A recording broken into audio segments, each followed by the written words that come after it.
Good morning, good afternoon, and good evening, everyone, wherever you're at in the world. Welcome to Last Raps Baseball's live commentary of the World Baseball Classic.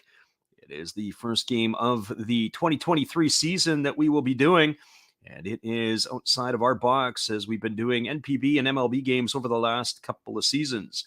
We're glad you guys could be here with us, as it is going to be the team from Canada, Baseball Canada, with a 1-0 record after defeating Great Britain yesterday, going head-to-head against the United States, who is coming off a loss to Mexico. They are 1-1 in the tournament. Today it is going to be Mitch Bratt, a young left-hander who was a fifth-round pick of the Texas Rangers back in 2021, and he will go head-to-head against the veteran Lance Lynn, who is calling it home with the Chicago White Sox these days. We'll be back in just a couple moments with the starting lineups, and this one is set to get underway in just a few moments. We're glad you guys could be here with us. Stick around. We'll be right back after this.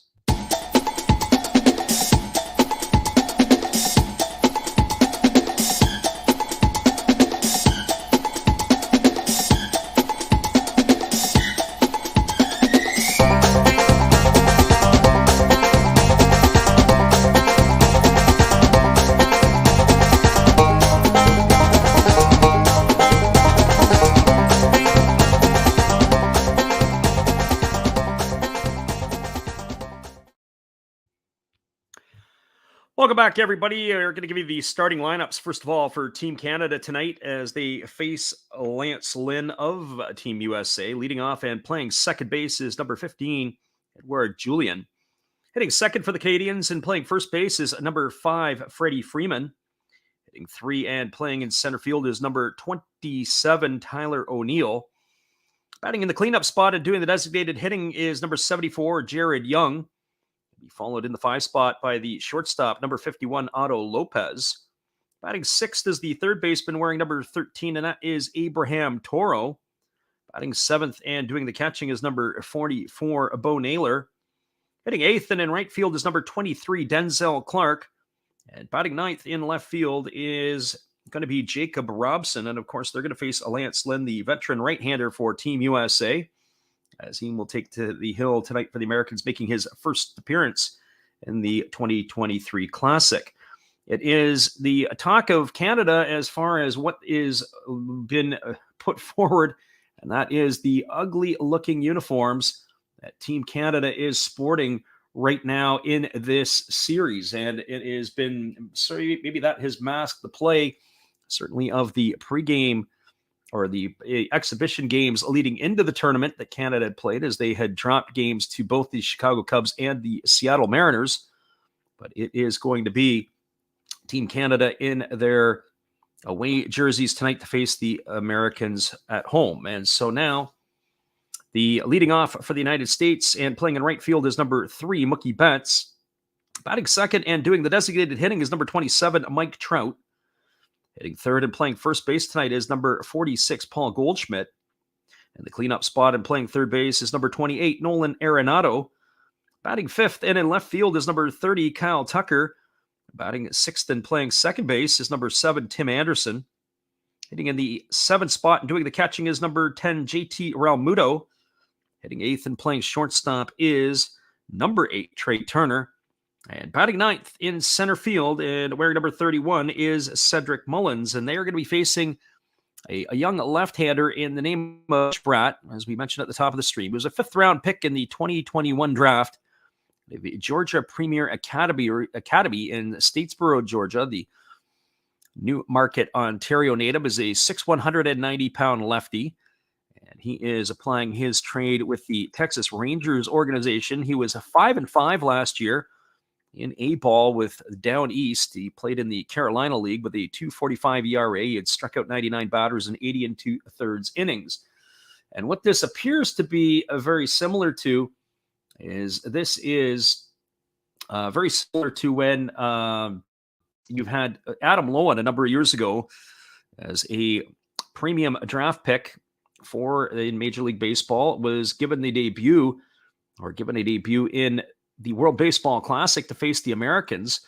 And the thought process at that time was, when Ernie Whitt was the manager, was to give him the ball and hopefully let him roll out there and see what was going to happen. And that was their plan. And that is how it worked to perfection when they played the Americans the first time, although they did not get that win, I believe, in that game. But Adam Loewen had made his debut against a very strong American lineup.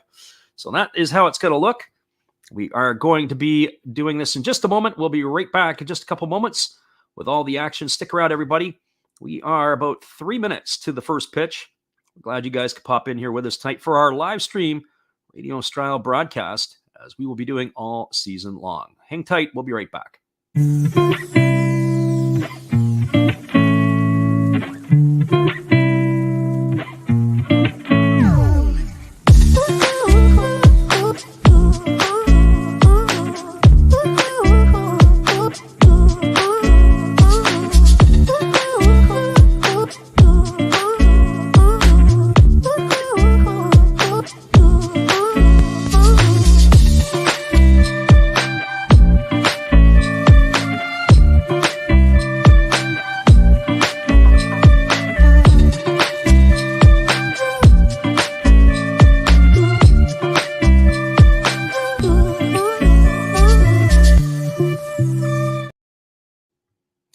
Welcome back, everybody. We have some news and notes from around the world of baseball today. For those of you who weren't aware, Trevor Bauer has signed a deal with the Yokohama Dana BayStars to go apply his trade in Japan. We were alluding about a week ago on our channel, as we had posted a poll as to which teams we thought he was going to go to. We were hearing rumblings that he was on his way to Japan, and we didn't know which one. Actually, I had some texts back and forth with one of the fellows who runs the NPB Twitter account, and he had figured that he would go to Yokohama. I was leaning towards the Hiroshima Toyo Carp myself, figured that maybe they would make the splurge, but by all the sounds of it, it's a $4 million 1-year deal in American money. So Trevor Bauer will be joining the Yokohama Dana BayStars, of course, pending a physical.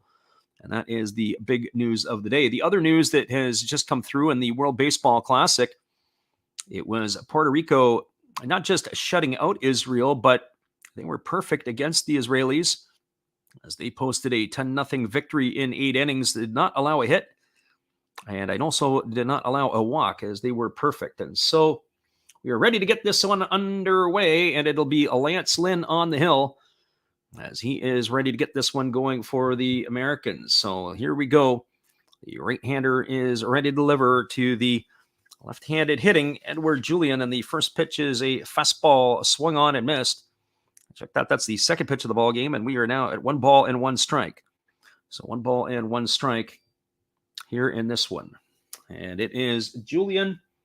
Then it'll be Freddie Freeman and Tyler O'Neill to face the righty Lynn. And there's a fastball taken just below the knees, and the count goes to 2-1. So 2 balls and 1 strike. It is a fairly thin Canadian lineup by Canadian standards. They are missing a number of players not committed to their team for the 2023 Classic for a variety of reasons. Here comes the pitch from Lynn. It is a fastball on the inner part of the plate that's fouled away down the first base line, and the count now goes to 2-2 on Julien. When you look at the household names in the Canadian lineup, really Freddie Freeman, Tyler O'Neill, and Abraham Toro are the ones that would come to mind as what we would call regular big leaguers when healthy. And here's the pitch from Lynn. It is a fastball taken right down the middle for a called third strike. Julien stood there like the house by the side of the road and watched it go by for out number 1 here in the first inning. And that is going to bring up the first baseman, Freddie Freeman. Well, Freddie Freeman was 2 for 5 yesterday against the British. He had no homers and 1 run driven in, as Canada had pounded out 18 runs against the Brits. So that is going to bring us Freeman to the plate to face the first offering from Lance Lynn, and it is a breaking ball down low for ball 1, and the count is 1-0. Freddie Freeman hit .325 with the Los Angeles Dodgers in 2022. He also drove in 100 runs. And here comes the pitch from Lynn. It is a fastball that misses up and away, and the count now goes to 2-0. Unlike in Major League Baseball, they are employing the shift here in the World Baseball Classic. There are 3 defenders to the right side of the infield. There's a fastball swung on. This ball is lifted into Deep left field, moving over toward the foul line and camping out underneath it, making the catch is Kyle Tucker. And that will retire Freeman for the second out of the inning. So 2 up and 2 away for the Canadians. And that is going to leave it all up to Tyler O'Neill. A little bit slow on getting some of the stuff up to everybody here, and so I'll catch up on the stream. First stream of the year. We have people on Twitch listening in as well as YouTube, and we thank everybody for doing that. The first pitch is a fastball that misses down and into Tyler O'Neill, and the count is quickly 1-0. Tim Anderson gets the start at second base tonight for the Americans, and he's never had a start in the minors or the majors at that position. And there's a delivery from Lance Lynn. Let's take it for a fastball at these for a called strike. The count is 1-1 to O'Neill. O'Neill was 4 for 4 yesterday against the British, and he drove in 4 runs. And here comes the pitch from Lynn. It is a fastball that O'Neill fights off inside and fouls it away over the first base dugout. The count goes to 1-2. Our friend Josh S. says he's excited to see Bauer in action in the NPB. I have a feeling that it is going to be very similar to what a Roberto Osuna had to offer last year when he was playing for the Chibalote Marines. There's going to be a lot of bodies on the floor when he's done pitching over there. There's a fastball that misses upstairs to O'Neill, and the count is now 2-2. And that is where it will probably end up being, where you've got a situation where Bauer is just going to light him up. And there's a breaking ball that drops in for a called third strike. That's the second strikeout of the inning that the Canadians took looking, and that is going to do it here in the first inning. They send 3 batters to the plate, and all 3 batters get set down. There were no runs, no hits, no errors, and nobody left the board. We are through the top half of the first inning. It is Baseball Canada nothing, and Team USA coming to bat. Stick around, everybody. We'll be back with the call at the bottom of the first inning in just a couple of moments. We're glad we could bring this with you tonight. Hold tight.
Welcome back, everybody. It is going to be the bottom of the first inning, and coming to bat for the Americans will be Mookie Betts, Mike Trout, and Paul Goldschmidt. It is a very formidable USA lineup. It is a different lineup than what took to the field yesterday. We had Jeff McNeil, the Flying Squirrel, was at second base, and you look around, and there are some changes to the American lineup after that loss last night to the Mexicans. It kind of makes me wonder a little bit on how the Americans are going to adjust. It is such a star power lineup. They do have some stars on the bench tonight in this one, and it is a major league player's goal to play every day in the lineup. And so when guys are having their roles reduced, it'll be interesting to see how they are able to do it, not playing every day. So Mullins gets the start in center field tonight. As we said, Tim Anderson gets the nod at second base. And here's the first pitch from Mitch Bratt, and that is a fastball that misses down and away for ball 1, and the count is 1-0. We've got Ryan Doherty in the house tonight, and he is sending his hellos. Mitch Bratt gets his sign from his catcher, Bo Naylor. He rocks into the motion and delivers. It's a fastball swung on. It is grounded through the 4-hole into right field, and Mookie Betts is aboard with a leadoff single. So Betts has himself a base hit. He is at first, and that brings up Mike Trout to the plate.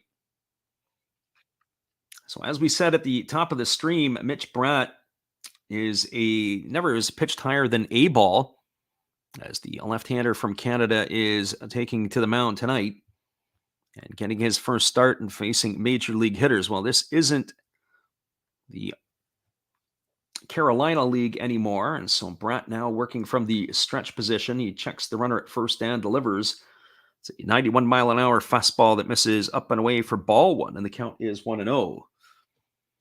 Trout is 1 for 6 in the Classic so far. He has no run homers and no RBIs, but he does have a stolen base.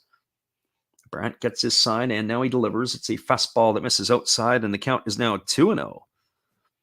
So 4 pitches from Bratt, 3 balls, and 1 ball that was smacked into right field by Mookie Betts to get the ball game going. Trout waggles the bat as he waits on the 2-0 offering from Bratt.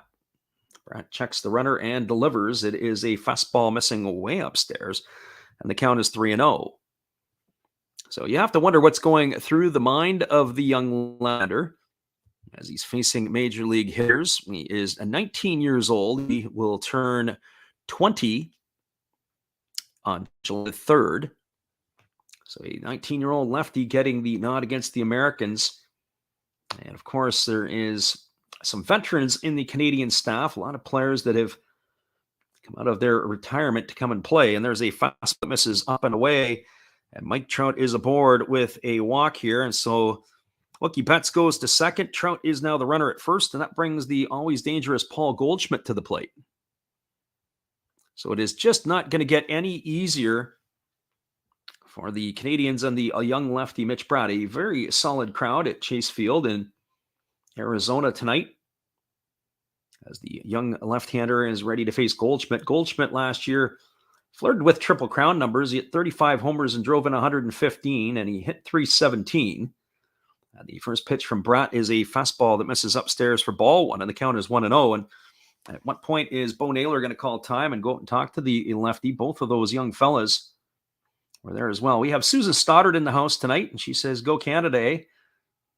Well, we'll see what happens. Canada is a little bit thin on bullets right now, but it'll be an opportunity certainly for some of their youngsters to cut their teeth here against a loaded American squad. Bratt gets the sign from Naylor as he flashes multiple with the runner at second base. And here's the pitch. It is a breaking ball that misses down and in, and the count is now 2-0 to Goldschmidt. So 2 balls and no strikes. Goldie in the Classic so far is 2 for 7. So Bratt, one would have to think his heart rate has got to be going through the moon facing this star-studded lineup. I even think a guy like Freddie Freeman would do good to go in and have a chat with him. And there's another fastball that misses up and away. And right now, it is not a good sign for the young left-hander. He has now thrown 9 pitches and only one of them for a strike. And that ball was the base hit. And so now Bo Naylor has called time to go talk to the young lefty as he is getting a tune-up from his catcher. The Canadian uniforms have been, as we said, the talk of the talk of the North, so to speak, as both the home and the road uniforms are a little bit to be desired. And the piping that runs down the side of the leg only goes about halfway down. And of course, it's gray and whatever else. And some people think it almost has a softball type look. Not very happy with it. So here's the 3-0 offering now coming to Goldschmidt. As the lefty holds set, now he kicks and delivers. It's a fastball taken for a called strike, and that's now 3-1. Maybe that might have been a mercy-style strike call, because that pitch, certainly for what Bratt has thrown all night long, probably was definitely not an earned pitch in my opinion. So here we go. So we have 3 balls and 1 strike. And now, as he's ready to offer to Goldschmidt, we always have a little bit of a challenge here. Hopefully we are able, this is our first stream of the year, and there's a pitch that's taken for ball 4, and Goldschmidt has drawn himself a walk. We have had our challenges this year, and out of the dugout comes Ernie Whitt, the Canadian manager, the one-time Toronto Blue Jay catcher. Ernie Whitt has been at the helm of Team Canada for a number of years. He's very popular amongst the stuff as Ernie comes out to the mound, and he's got a big smile on his face. He comes out and to talk to Mitch Bratt. And that's kind of what you almost have to do. You have to try to keep it light for the young guy. His heart's pounding right through his chest. And Ernie just comes out and with a big smile on his face and trying to relax the youngster. And that's been something that Ernie has always been able to manage and be able to do. And so now the home plate umpire has come out to break up the conference, and we're ready to get this one going again. And so here we go. It is going to be Mitch Bratt now having to face Nolan Arenado with the bases loaded. So Bratt leans in now, and he gets that sign from Bo Naylor. And he's ready to go to work. It could be instant offense here for the Americans. And here's the pitch. It is a fastball swung on, and this ball is lined down the left field line. It's fair. It's into the corner. This is going to be extra bases. Picking it up is Jacob Robson. He throws it in. In to score comes Mookie Betts. And right behind him, Mike Trout. And just like that, with one swing of the bat, the Americans have a 2-0 lead versus the Canadians here on a 2-run RBI double by Nolan Arenado. Betts and Trout score. Goldschmidt will stop at third. And that is going to bring up the left fielder, Kyle Tucker. The first pitch that he saw, he turned on and ripped right down the left field line into the corner. And Mitch Bratt right now is overmatched against these American hitters. And when you can throw a strike, they are all over it.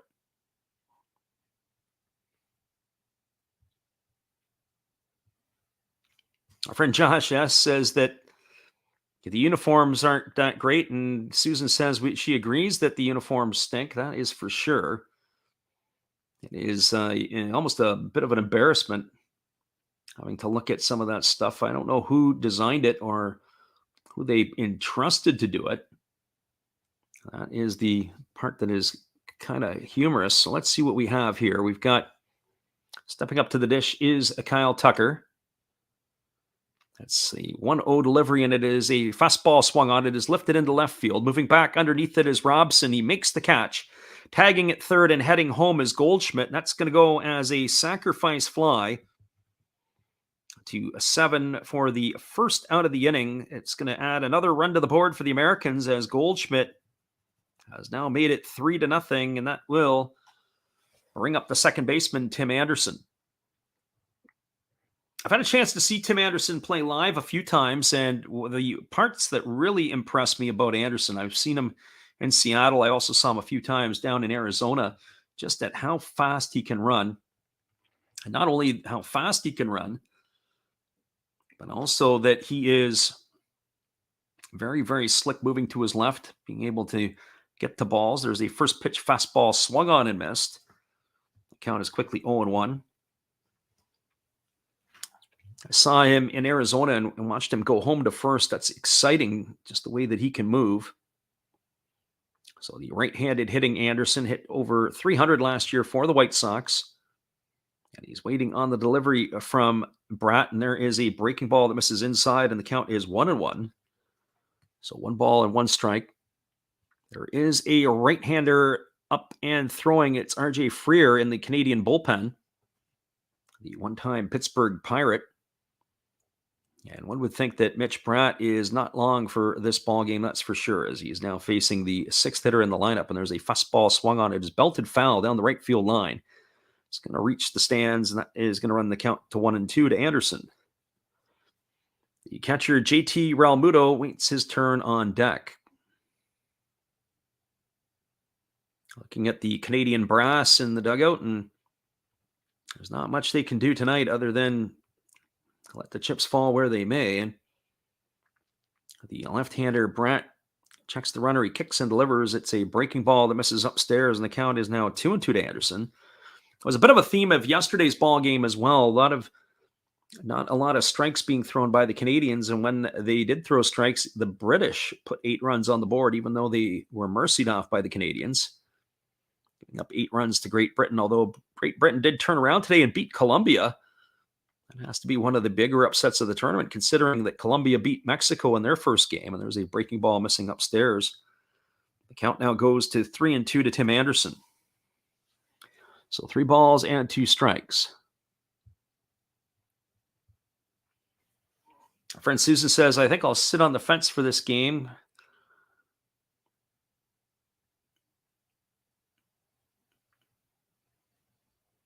And that is where we stand. So here we go. Here comes the lefty Bratt, ready to deliver again to the right-handed hitting Anderson. And as we said before, it has been a bit of a challenge for us here. This has not been our regular feeds, so to speak. We are working on getting ourselves the feeds and everything else. And here comes the pitch to Anderson. It's a fastball that misses up and away. Is going to be ball 4 as Anderson is aboard with a base on balls. That is the third walk issued of the inning by the young lefty. That is going to bring up the catcher, JT Realmuto.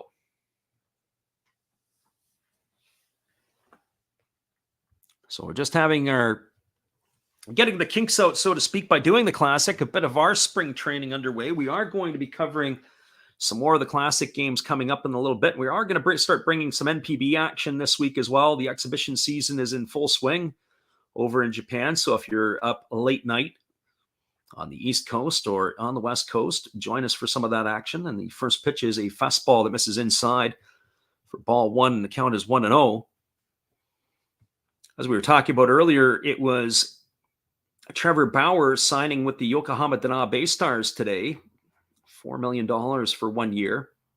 We were speculating about it on our channel about a week ago. We posted up a poll asking people where they thought he might land. There's a fastball that misses inside. The count goes to 1-1. So 1 ball and 1 strike to Realmuto. We were tipped off a little bit to the fact that he was going to Japan. It was a question of where he was going to land. I was thinking probably the Carp, but the other teams that have money to sign him would have been the Yomiuri Giants or the Fukuoka SoftBank Hawks. There's a fastball swung on and fouled away. Count now goes to 2 balls and 1 strike to Realmuto. I had 1 ball and 1 strike on the last pitch. Must not have given it to him. Mark DeRosa, the manager of the United States, has never managed a team in the big leagues. Very interesting. The Americans have had a tendency to do this in some of their years. Jim Leyland managed Team USA 1 year. Came out of retirement. But Buck Martinez was managing Team USA 1 year.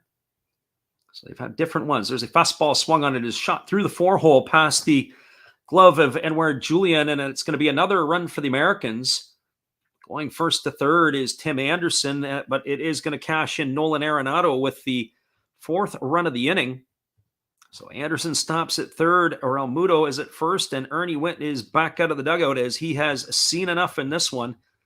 And that is going to do it for the young left-hander as his night is over, and one would expect that it's going to be R.J. Freer coming in. And not only that, the pitching parade has begun for Team Canada. So with that in mind, we are going to take ourselves a little break, have ourselves a cup of tea, and then we're going to flip it over. We'll be back here to give you all the calls in just a couple moments, but we are going to update our ticker with the line of a 4-0 score for Team USA over Team Canada. We'll be right back in just a couple.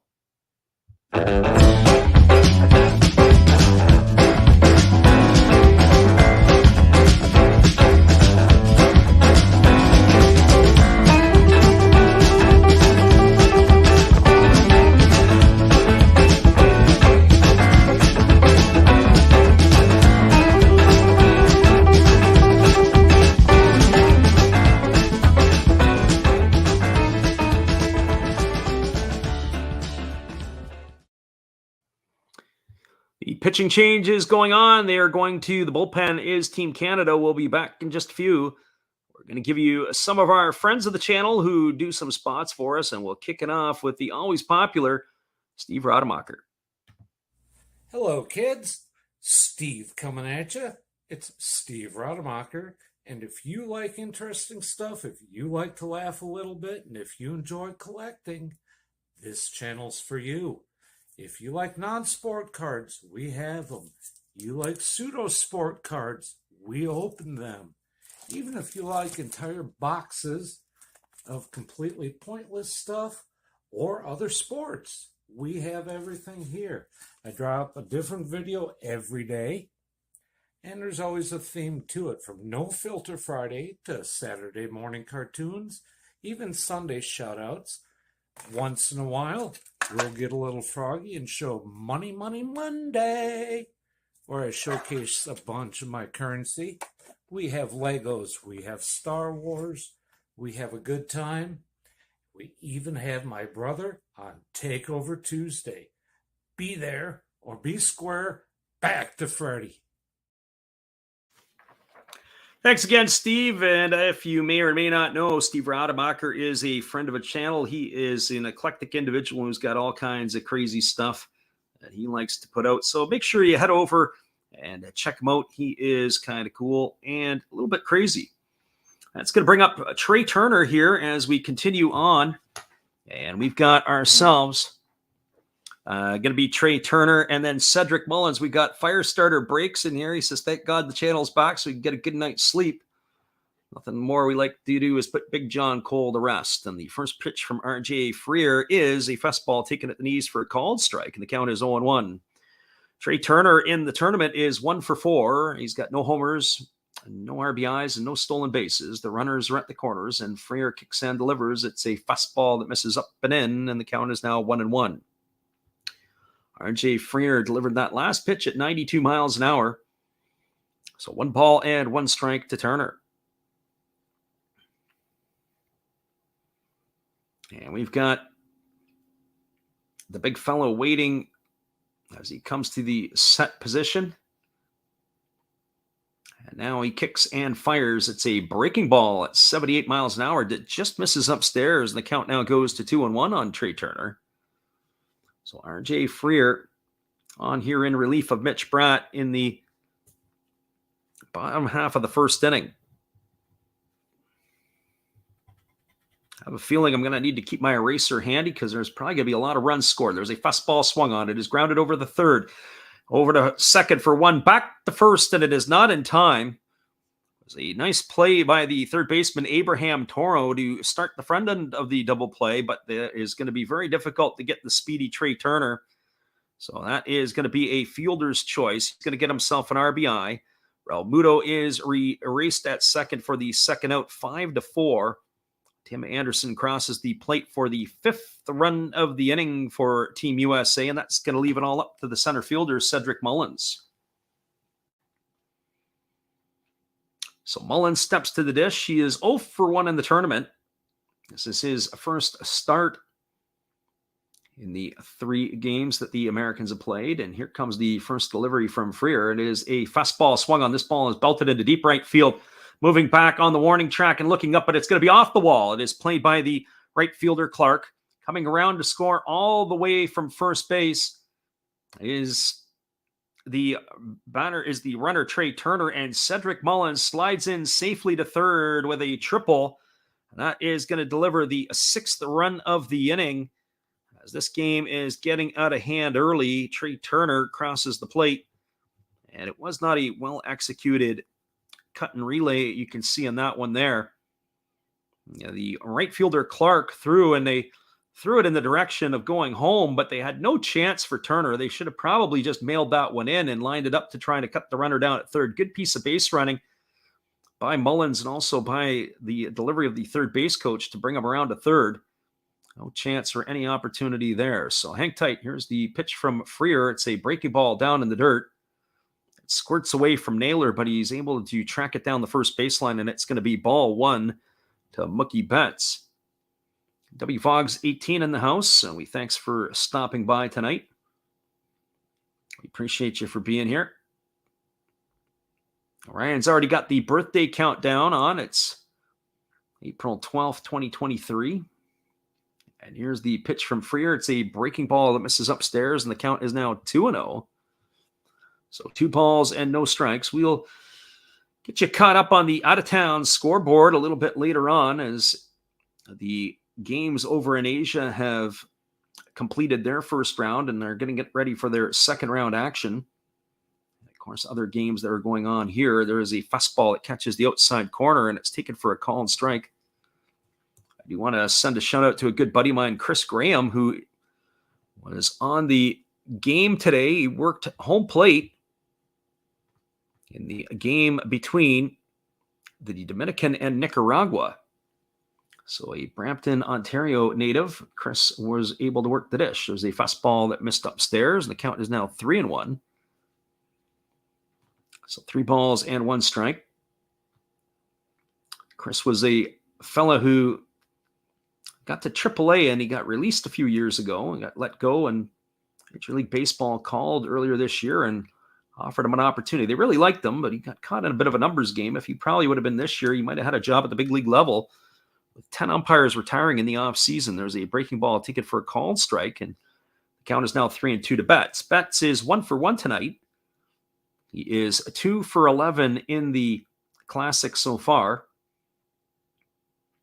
And Freer holds, and now he delivers. It is a breaking ball. It comes inside and hits Mookie Betts.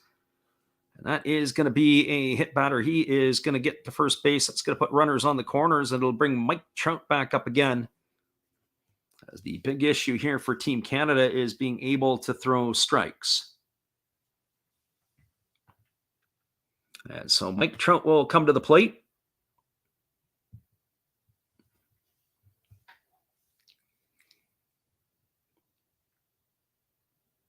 As he is 1 for 6 in the tournament. No homers, no RBIs, and he's got a walk and scored a run tonight.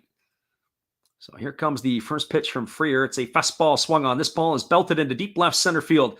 Moving back onto the warning track, looking up, and it is into the seats for a home run. Mike Trout has hit a 3-run shot. That's going to increase the scoreline to 9-0. As Team USA is absolutely laying the wood to Team Canada. A 3-run shot by one of the greats of the game has now increased that scoreline to 9-0 here in the first inning. And whatever has gone wrong or could go wrong for Canada has, as it is now a 9-0 scoreline. There is a super mercy rule, so to speak. If it's 15 runs through 5 innings, the white flag will be raised if that's the difference. If it's 10 runs through 7, and the white flag is raised by the losing team. But right now, here's Paul Goldschmidt at the plate, and the first pitch is a breaking ball, waved at and missed. The count is quickly 0-1. So Trout golfed that one into left center field. That was just to the left of the almost straightaway center field. There's more center field than it was to left center. And he has increased the lead, and they're having fun at Chase Field tonight. And there is a changeup that is swung on and missed, and now the count quickly goes to 0-2. No ball. A tough night for the Canadian group, that is for sure. Our friend in the living room says we kicked their butt in 1812, though. Here's the pitch from Freer. It's a breaking ball swung on. It is grounded softly to short. It is fielded by Otto Lopez. He throws to first. And that is going to retire Paul Goldschmidt on a ground out 6-3 for the third out of the inning. But the Americans send 12 batters to the plate, and they put 9 runs on the board. And at the end of one complete, it is Team USA 9, Canada nothing. Stick around, everybody. We'll be back in just a few for the call of the top of the second inning. Glad you guys can make it here with us tonight. We do appreciate y'all for hanging in here with us. We'll be right back after this.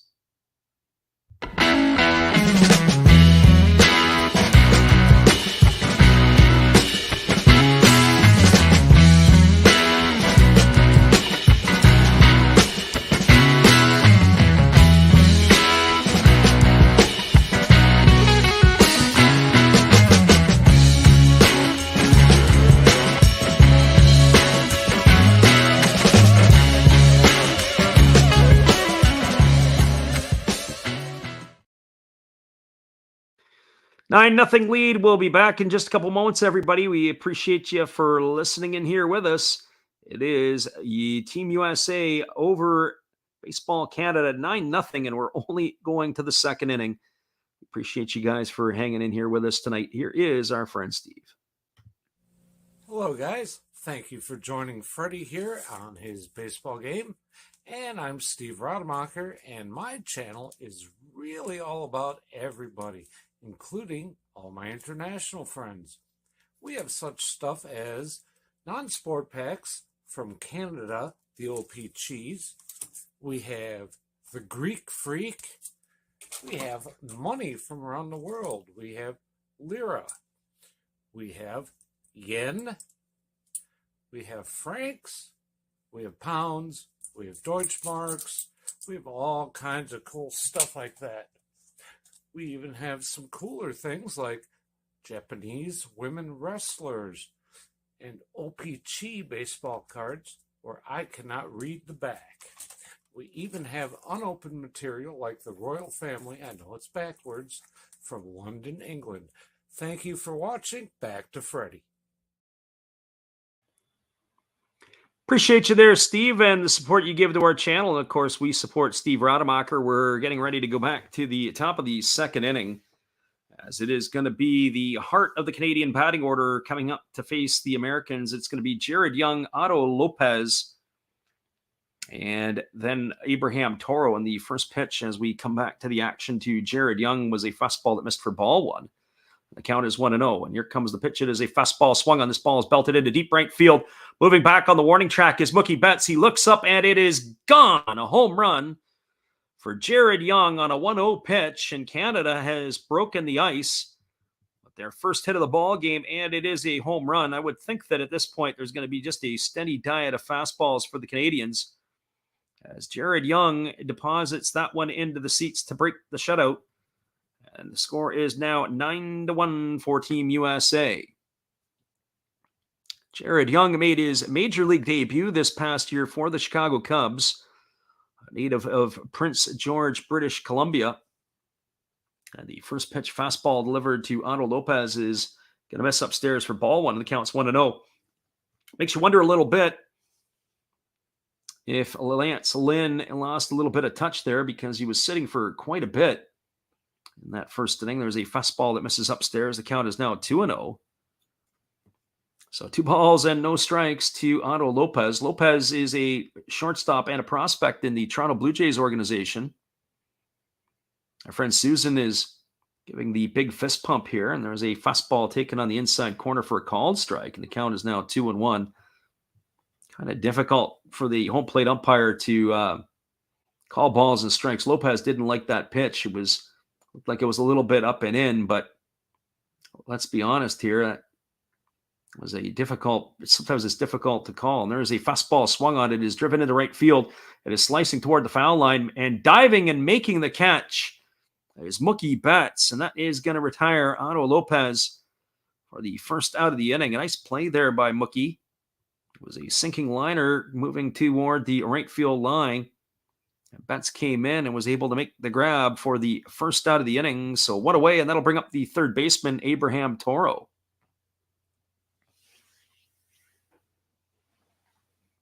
So Toro, 2 for 4 in the tournament so far, and here comes the pitch. It is a fastball that just misses inside for ball one. I was getting back to saying it's sometimes for the umpires, we can criticize them, but it's very difficult when a pitcher or pitchers are all over the map and then they paint the corner, able to give them a strike. And there's a breaking ball that misses down, and the count is now 2 balls and no strikes.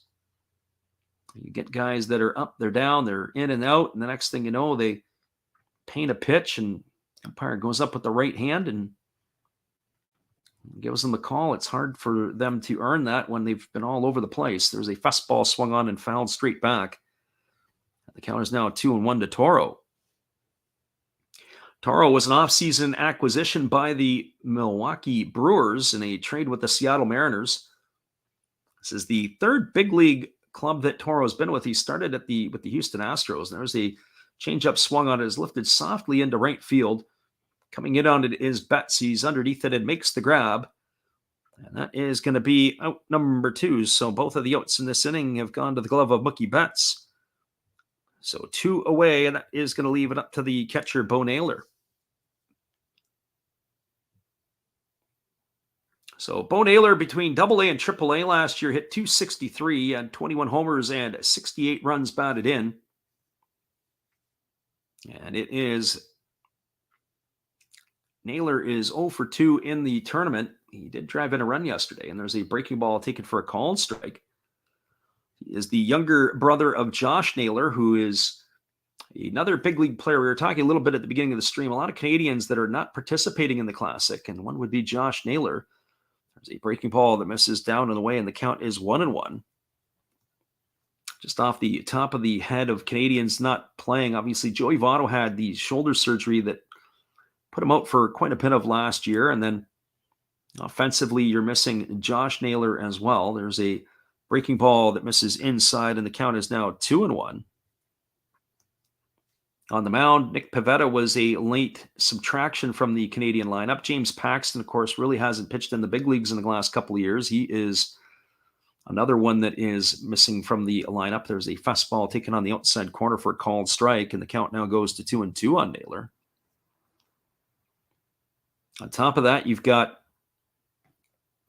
Rowan Wick, who's with the Chicago Cubs organization, who decided that it was more important for him to be in training camp with the Cubs, and probably rightfully so, as he is competing for a job as the fastball is fouled away.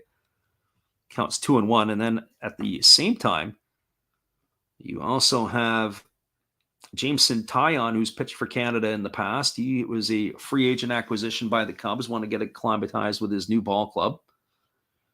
And there is a breaking ball that is waved at and missed. And Naylor is down on strikes. And that is going to do it here for Team Canada in the top of the second inning. Well, for Canada, in their half of the inning, they get a run back on the solo shot by Jared Young. There was one run, one hit, no errors, and nobody left the board. We're through 1.5. It is USA 9 and Team Canada 1. We'll be back in just a couple moments with all the action. We're glad you guys could pop in here and be here with us tonight. We'll be right back after this.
Welcome back, everybody. We are moving to the bottom half of the second inning. It is going to be the heart of the American batting order coming to bat. It'll be Nolan Arenado, Kyle Tucker, and Tim Anderson. It was RJ Freer who had come on in relief.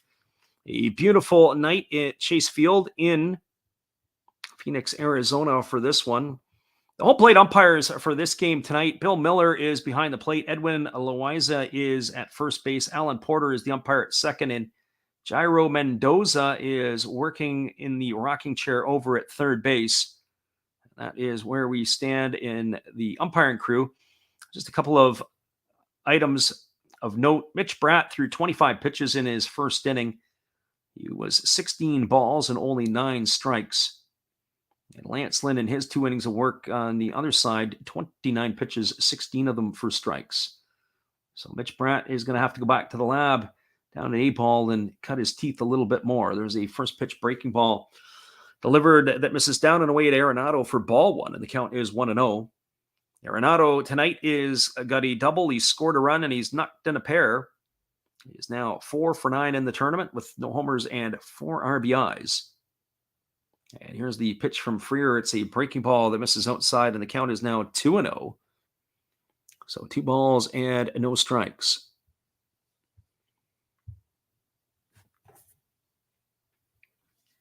Arenado waggling the bat, waiting here on the offering from Freer, who kicks and delivers. It is a fastball swung on and missed, and the count is now 2-1. Nice pitch there by Freer, as that fastball was on the outside corner down and away. So 2 balls and 1 strike. Arenado, Tucker, and Anderson here in the second inning. As we said, the Americans sent 12 batters to the plate in the first inning, and there's a breaking ball that misses up and in, and the count is now 3-1. So 3 balls and 1 strike to Arenado.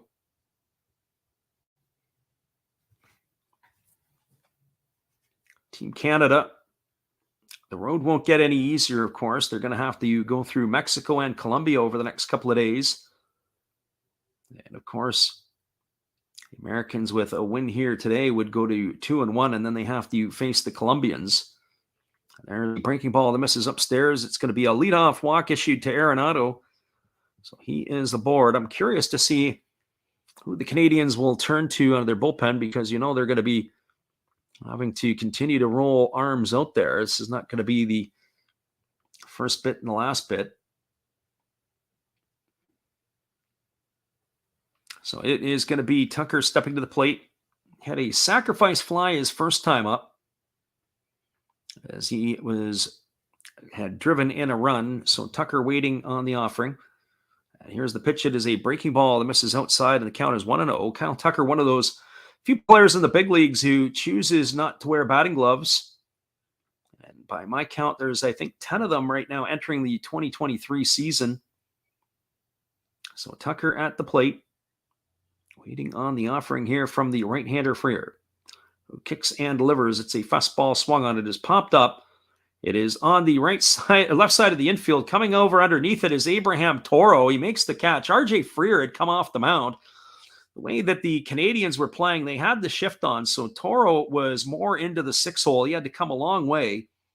And it looked like that Freer was going to come over and make that catch, but right at the last moment, Toro called him off, and he makes the grab for the first out of the inning. That is going to bring up the second baseman, Tim Anderson. It's always a little bit of a nail-biter if you're a coach watching the pitchers come off the mound to have to field the ball. Certainly the pitchers are paid to do their job, which is to throw strikes, but fielders are there to field, and at the big league level, that's who they want to be able to do it. There's a breaking ball that misses outside, and Freer falls off the mound toward the first base side. Lost his balance. It's 1 ball and no strikes.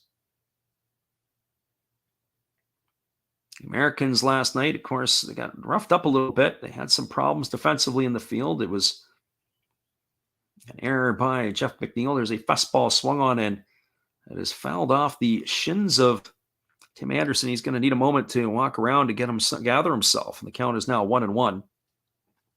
So 1 ball and 1 strike.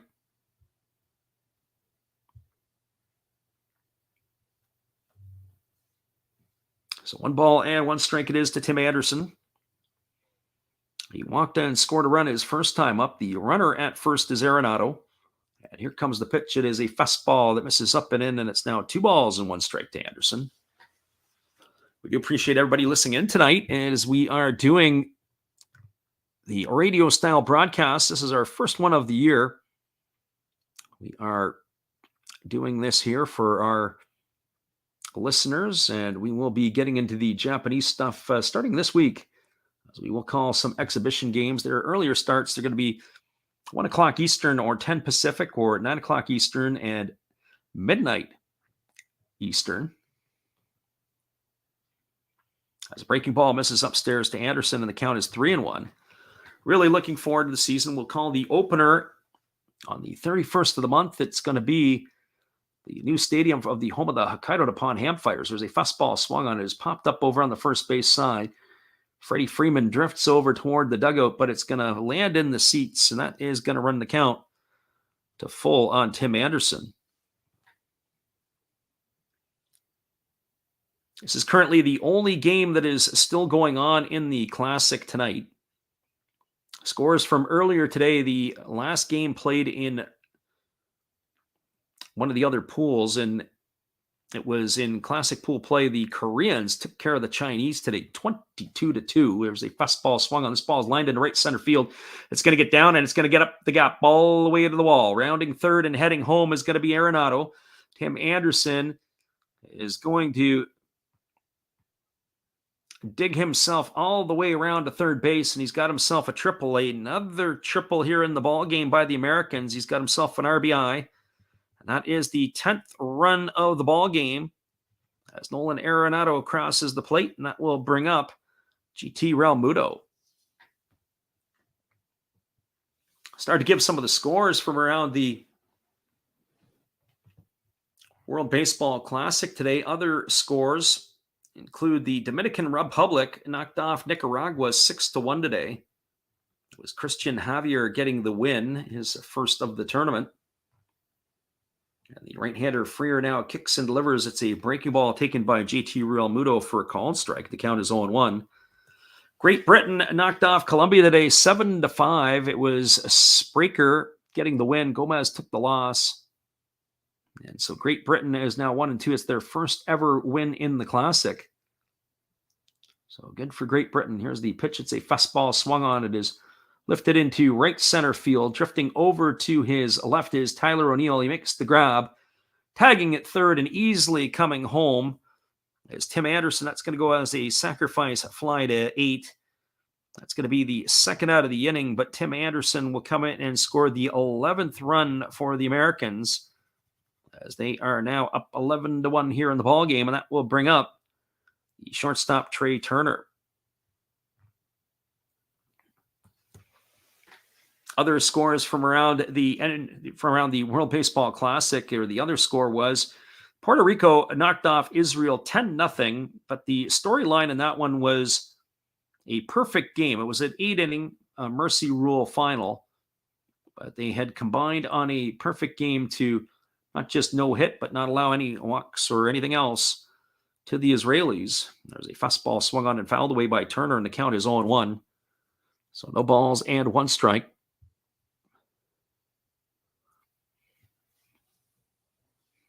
Our friend Susan asked the question. She says, what's the next game that you're going to call? And there's a breaking ball that misses down, and that is, or swung on as down, and the count is now 0-2 to Turner. And I apologize as we're not always tightly looking at the chat, as this is our first game of the year, and we're working on some of our technical stuff on the backside, not as smooth as I'd like to be here in the first one. So we are going to give something tomorrow night. I just don't think it's going to be a classic game. We'll look to call some Japanese baseball tomorrow night. And then I believe we're going to have Columbia, USA will be our next one. And that's, I believe, on Wednesday night. I've got to check my schedule and that schedule, and then we'll start getting some stuff up regularly in advance for you. So here comes the 1-2 offering as Freer delivers. It's a breaking ball swung on. This ball is belted into deep left field. Going back on the warning track and watching it sail into the seats is Jacob Robson, and Trey Turner has just turned on a pitch. A solo shot, and it is now 12-1 for the Americans. And that is another one on the board, a home run solo shot, and it's going to bring Cedric Mullins to the plate. So the beat rolls on. Our friend Ryan Doherty, I'm sure, will update the score in the chat. We'll always get to the scores in between the innings. But if you are there, it is now 12-1 for Team USA over Canada. And the beat rolls on. So Freer now ready to go to work again. He comes set at the chest. He kicks and delivers. It's a breaking ball taken for a called strike. And the count is quickly 0-1 to Mullins. I have a friend of mine that sent me a message. He says, yeah, you called it. 12-1 in the second inning. This game is ugly. It's only going to get uglier. I have that feeling. Here comes the offering as he kicks and delivers. It's a breaking ball waved out and missed, and the count is now 0-2. This is, I guess you could call this live batting practice for Team USA. You can't get this in your own practice, so why not have somebody else on the mound throw you some of this stuff, and you can work on your live at-bats right here. So here's the 0-2 pitch to Mullins. It's a fastball that just misses upstairs. The count goes to 1-2.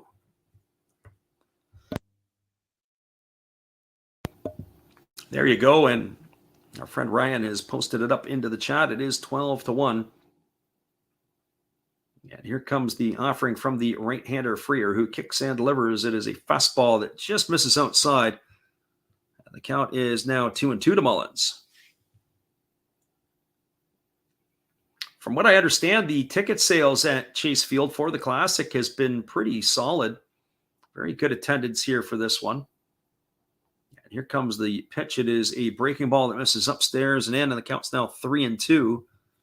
I have to say, of all the years that Canada has sent teams to the Classic, This has got to be the worst team that we have sent. And it's not a knock on the guys that are going. It's just that it is the least talented team. Maybe I guess that would be the best way to put it. There's a fastball swung on and grounded foul down the first base side.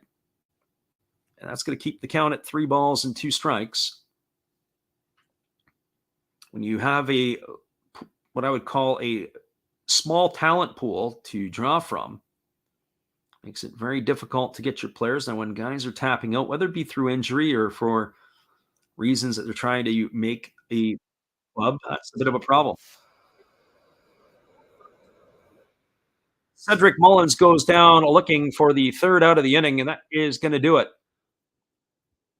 So for the Americans in their half of the 2nd inning, they got 3 more runs on the board on 2 hits. There was no errors, and there was nobody left the board. We are now through 2 complete. It is Team USA 12 and Canada 1. Stick around, everybody. It'll be Clark, Robson, and Julian to come to bat. At the top of the 3rd inning, we're glad you could be here with us. And if we were at a bar, we'd probably buy you a beer because we're going to need 1 or 2 to get through this one here tonight. Hang tight, everybody. We'll be right back after this.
Welcome back, everybody. It's going to be the 8, 9, and 1 hitters in the Canadian lineup to come to bat. That means Denzel Clark, Jacob Robson, and Edouard Julien. And it has been Lance Lynn through the first 2 innings, and he is coming back out for inning number 3. And they have a lot of pitchers that are still going to be available here. And one would have to think that it is going to be pretty much probably 5 or 6 guys that they will have at their disposal. There's a breaking ball that's taken for a called strike, and the count is 0-1. I'd like to think that, or I probably would think that Lance Lynn might be able to do the Americans a job here and eat up some innings against these young Canadian hitters. There's a fastball swung on and missed, and the count is now no balls and 2 strikes to Denzel Clark. Clark, Robson, and Julien here for Team Canada. As the right-hander rocks into the motion and he kicks and delivers, it's a fastball swung on and missed. And down goes Clark, and he is gone for the 1st out of the inning. And the word I would use right now is overmatched. As 4 strikeouts here in 2 1/3 innings by the veteran Lance Lynn. He is a big fella, that's for sure. And it was Clark who went to pull the trigger. I think that he looked like he tried to hold up, but I don't think he would have been able to do that. So Jacob Robson at the plate, and their first pitch is a breaking ball swung on. It is tapped softly over to second, fielded by Tim Anderson, and he trips as he's about to throw the ball to first base. And he does make the play, but boy, that looked like it was a little dangerous. But Tim Anderson can bring a smile to his face, and he's shaking his head a little bit. And I guess you can do that when you've got yourself a 12-1 lead. That is out number 2, a very uncompetitive at bat here by Jacob Robson as he rolls over the first pitch that he sees for out number 1. Well, that brings the top of the order up. That's Edouard Julien, who it was struck out looking his first time up. He takes a first pitch for a called strike. The count is 0-1. Julian is 1 for 3 in the tournament. He's got a home run and an RBI.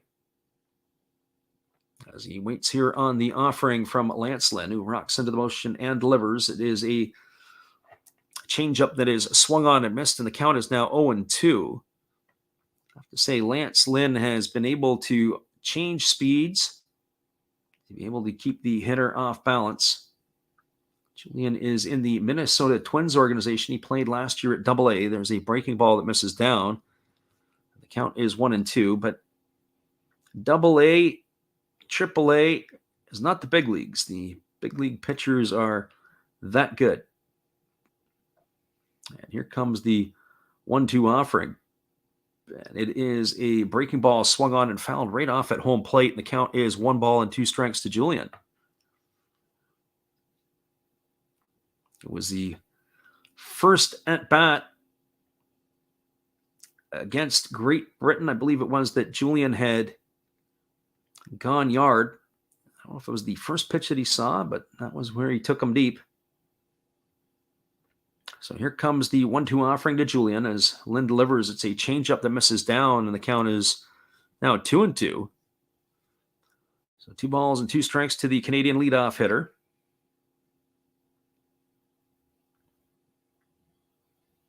Lynn gets himself onto the mound and ready to go again here. And now he kicks and delivers. It's a fastball swung on and fouled away, and the count reigns at 1-2 strikes. This is going to be the 7th pitch of the at-bat.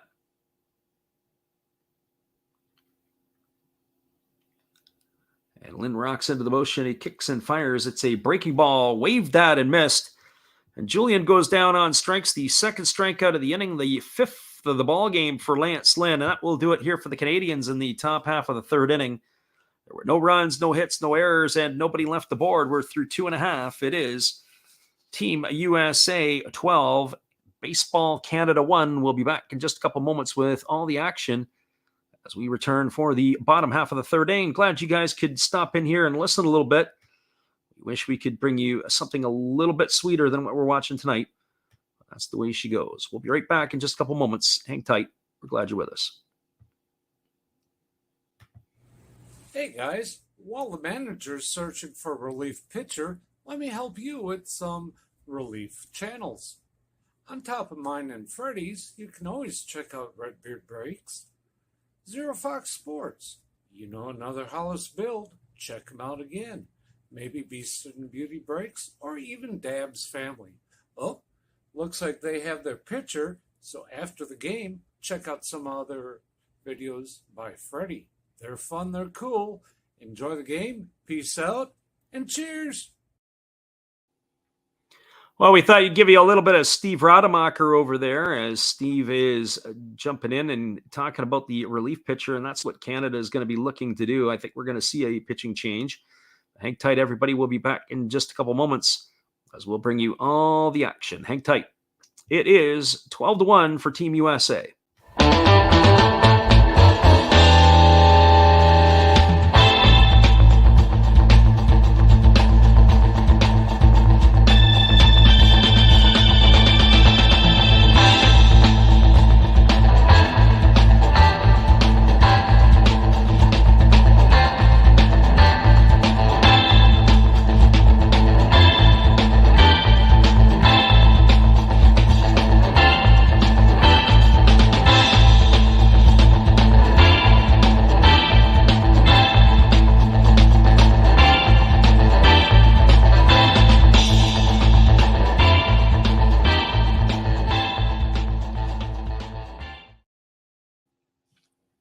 Welcome back, everybody. It's going to be the top of the order coming to bat for the United States. It'll be Mookie Betts, Mike Trout, and Paul Goldschmidt slated to begin the action here.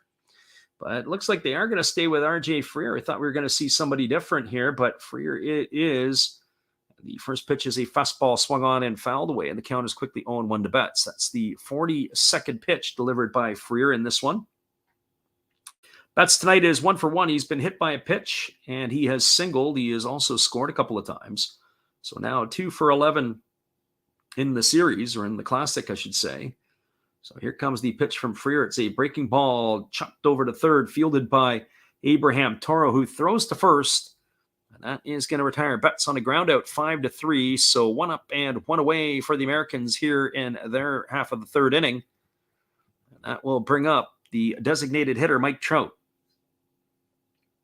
Well, for Trout tonight, he is 1 for 1. He had a walk his first time up and hit a 3-run homer to left center field his last time up. 2 for 7 in the tournament with the homer and 3 RBIs. Also has a stolen base. Trout stands right up in the box. He is very upright. And now Freer kicks and delivers. It's a breaking ball that catches the outside corner for a called strike, and the count is quickly 0-1. So no balls and 1 strike to Mike Trout. He waggles the bat. He's waiting here on the offering from the righty Freer, who kicks and delivers. It's a fastball swung on and missed, and the count is now 0-2. So no balls and 2 strikes. Our friend Susan in the chat here earlier was asking which games that we are going to be calling. And tomorrow night, just can't see myself bringing myself to do the Great Britain-Mexico matchup, as we are going to take a pass on that one. There is a fastball that misses down and away, and the count is now 1-2. But we look to return on Wednesday for Colombia and the United States, as that game will go off at 10 o'clock Eastern or 7 Pacific.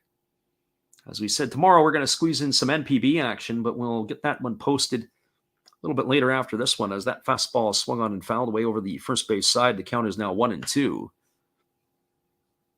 And then on Thursday,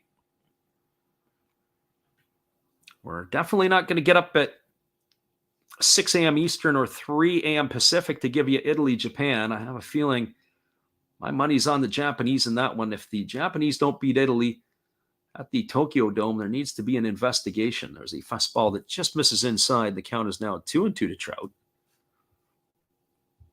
On Friday the 17th at 7 p.m. Eastern or 4 Pacific, the Pool D winner against the Pool C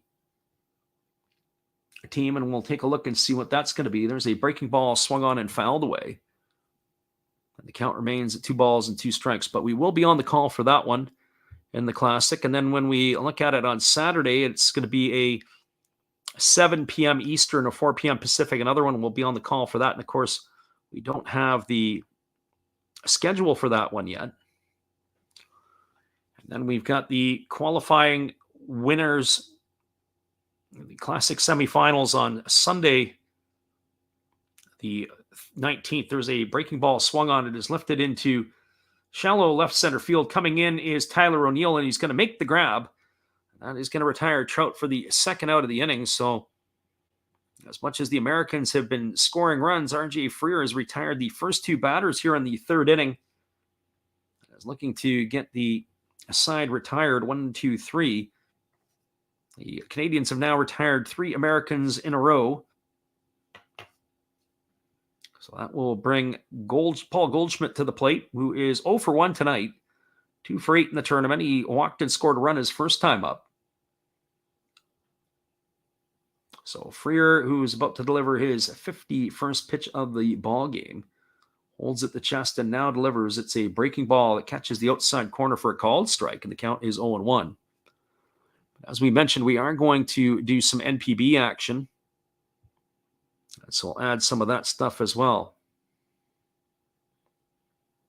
So our friend Susan asks, so do I find you on YouTube again? Well, you can subscribe to the channel if you so desire. And then if you hit the notification button, you'll be able to do it. There's a ball swung on. It's a sinking liner into left field. Jake Robson dives. The ball gets past him and under his glove all the way to the wall.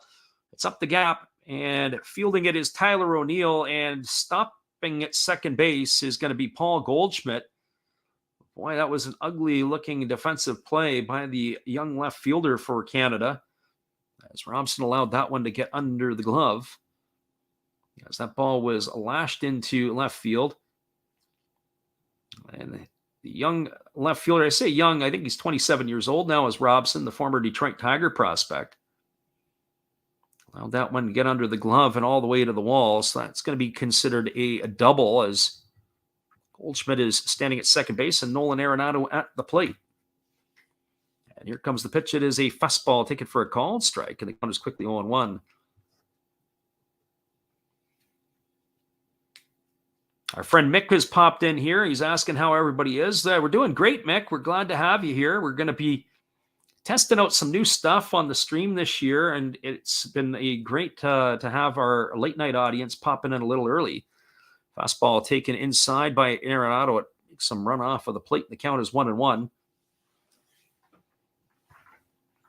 Also going to be doing some stuff in the next little bit where we are going to be doing some members-only things. And I currently have a former big leaguer here doing some work for us right now. Mr. Eric Fox is getting some stuff done with me over the next couple of weeks. So we'll have some interesting stuff behind the scenes. We'll interview Eric and talk to him a little bit and get a little bit of that stuff up for everybody, as well as we're going to be in Japan and Korea this summer. So we're not going to give you a live action during that time, but we are going to give you some interesting bites to the channel, as we'll be picking off a number of games and number of events as we're there, as a fastball is swung on and fouled away. And the count is 1-2. That will be in August and September. So about 3 weeks in Asia, taking in some Japanese baseball and some culture and some food. If you've never been to Japan, it's a great experience. And if you have been to Japan, it'll make you want to go back. So 1-2 strikes it is to Arenado. The runner at second is Goldschmidt. There's 2 gone here in the last half of the third inning. And there is a fastball that swung on, and it is belted foul down the left field line. It looks like a man from Mesa, Arizona is going to take that one home. It is 2 strikes to Arenado here. Kyle Tucker is waiting his turn on deck. So RJ Freer is now getting a visit from his catcher, Bo Naylor. 12, and the Americans have the lead. We're here in the bottom half of the third inning. Arenado at the plate with the runner Goldschmidt on at second.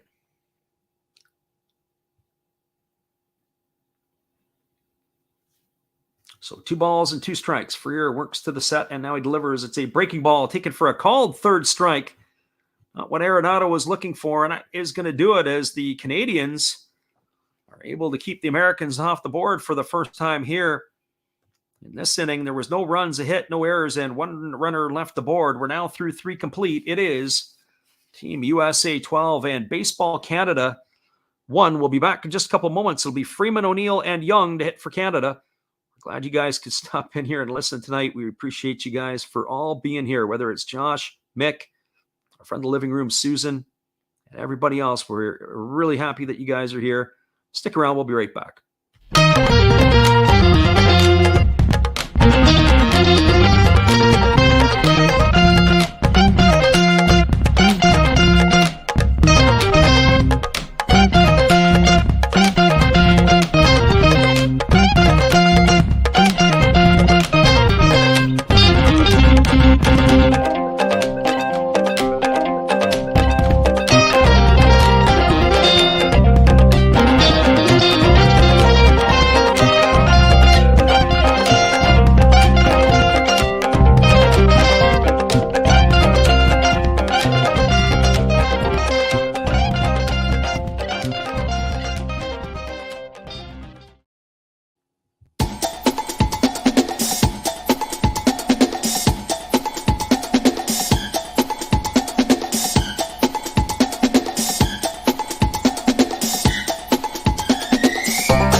Welcome back, everybody. We are moving to the top half of the fourth inning. Freddie Freeman, Tyler O'Neill, and Jared Young will get things going for Team Canada. We were talking a little bit about what's going to come up on the channel.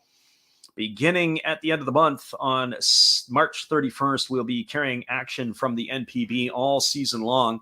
And we will kick it off with the season opener. It's the brand new opening of the field in Hokkaido, as the Fighters will be hosting the Tohoku Rakuten Golden Eagles, and we'll call that one.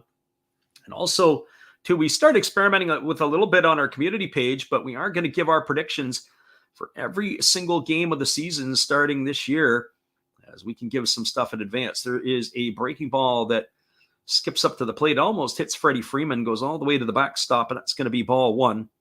Only 40 pitches in the first three innings from the right-hander Lance Lynn. He's hardly had to break a sweat when he was there, and he's been having himself a heck of a ball game. And here comes the pitch. It is a fastball that misses up and away, and the count is now 2-0. So 2 balls and no strikes. We got a few other things that we're going to play with over the course of the season on the channel. And so we'll try to give a more weekly schedule. There's a fastball swung on. This ball is lifted into deep left field, moving back onto the warning track, but having room to make the catch is Kyle Tucker, as he is going to grab that for out number one. Freddie Freeman took it for a ride. He is gone for out number one, and that'll bring up the center fielder, Tyler O'Neill. For Tyler O'Neill, he was 4 for 4 in yesterday's ball game, driving in 4 runs against the British. He struck out looking in his first at bat against Lance Lynn. So O'Neill steps to the plate, waiting on the offering here from Lynn as he rocks into the motion and kicks and delivers. It's a fastball swung on and missed, and the count is 0-1. 92-mile-an-hour fastball by Lynn, blew it by Tyler O'Neill. The right-hander Lynn rocking into the motion again. He kicks and he fires another fastball, and he blows it by O'Neill again, and the count is now 0-2. So no balls and 2 strikes. And that's the one thing you can say about Lance Lynn. He kind of struggled a little bit in the second inning. He gave up that home run to Jared Young.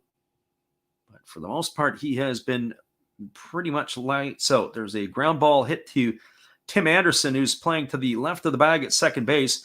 He fields it, and he throws to first, and that is going to retire O'Neill on a ground out 4-3. So 2 up and 2 away, and that's going to bring up the only player for Canada who's had a hit tonight. It was the home run off the bat of Jared Young, his first time up, that gave Canada its only run. So Young steps to the plate with 1 for 1. He is 1 for 4 in the tournament. Some interesting notes on Jared Young. His father, Randy, is a former Canadian national team player, and there's a fastball taken for a called strike at the knees. The count is quickly 0-1 to Young. And he was a teacher in the Prince George School Board. Here's the offering from Lance Lynn, and it's a fastball taken for a called strike. The count is now 0-2. Jared Young, I can't remember the junior college that he went to in Colorado. He played a couple of years at a JUCO in Colorado, and then he ended up at Old Dominion. There's a breaking ball that misses outside, and the count is now 1-2. So 1 ball and 2 strikes to Young. And of course, Young was taken by the Chicago Cubs, and he made his big league debut last year. Here's the pitch. It is a breaking ball swung on. It is grounded softly over to first. It is fielded by Goldschmidt. It's a race to the bag, and Goldschmidt steps on the base, and that's going to retire Young for the 3rd out of the inning. Goes as a ground out to 3 for out number 3. And there were no runs, no hits, no errors, and nobody left the board in the 4th inning. We are now going to the bottom of the 4th. It is a 12-1 ball game for the United States. It'll be a pitching change as we'll get our first look at Indigo Diaz, as he will come in to pitch for Team Canada in just a couple moments. We appreciate you guys for being here. We'll be back in just a moment. We thank you guys much again. As our friend Susan says, this granny is heading off to Dreamland, wishing Team USA continued success. Thanks, Susan, for stopping in. We appreciate you for being here, and maybe we'll catch you again with some Japanese baseball, or maybe later in the week for more World Baseball Classic stuff. Have a great night, Susan. Thanks for dropping by.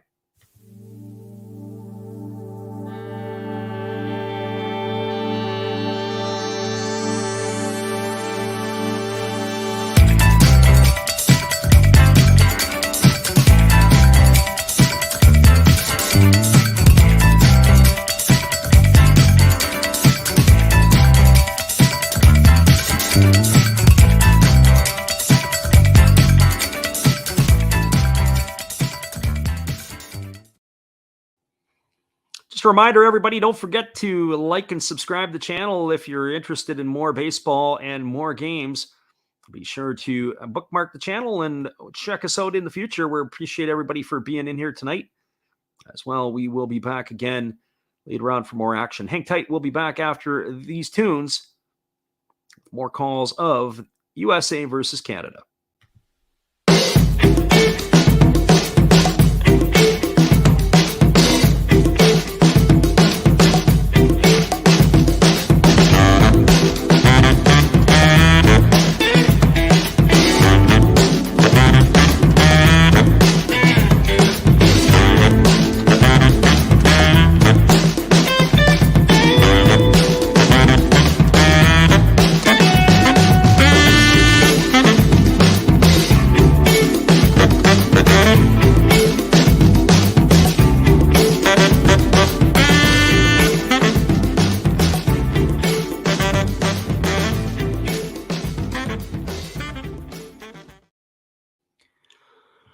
Welcome back, everybody. We have Indigo Diaz taking over on the hill here for Team Canada, and he's going to be facing Kyle Tucker. And it'll be Tim Anderson and JT Realmuto. And the first pitch is a 93-mile-an-hour fastball that misses off the outside corner for ball one. And the count is 1-0. Diaz pitched in the Atlanta Braves organization last year at Double-A. He was traded in the offseason to the New York Yankees. There was a fastball swung on. It is lifted into left field. Moving over toward the foul line is Jacob Robson. He's underneath it, and he makes the catch, and that is going to retire Tucker for the first out of the inning. One up and one away, and that will bring up the second baseman, Tim Anderson. Diaz is going to be in his first year in the Yankees organization. He was dealt in the offseason in a trade that sent Jonathan Loaisiga over. I believe Loaisiga was the one who went to the Braves. There was a couple of players that went the other way. And what's interesting is Indigo Diaz was the minor league pitcher of the year in 2021. And there's a breaking ball swung on and missed. The count is 0-1. Diaz is a native of North Vancouver, British Columbia. He is also of Cuban descent. The father got Cuban roots. So Tim Anderson finds himself in the hole at 0-1, and here comes the offering. It's a breaking ball taken for a called strike. The count is now no balls and 2 strikes. So Diaz finds himself in a new organization. He had played his college ball at Western Iowa with the Reavers. Then he moved on to Michigan State and then was subsequently drafted by the Atlanta Braves organization. And here comes the 0-2 offering. It is a fastball swung on at 95 miles an hour and missed. He blows Tim Anderson away for the second out of the inning. So 2 up and 2 away for the big right-hander. And that is going to bring up the catcher, JT Realmuto.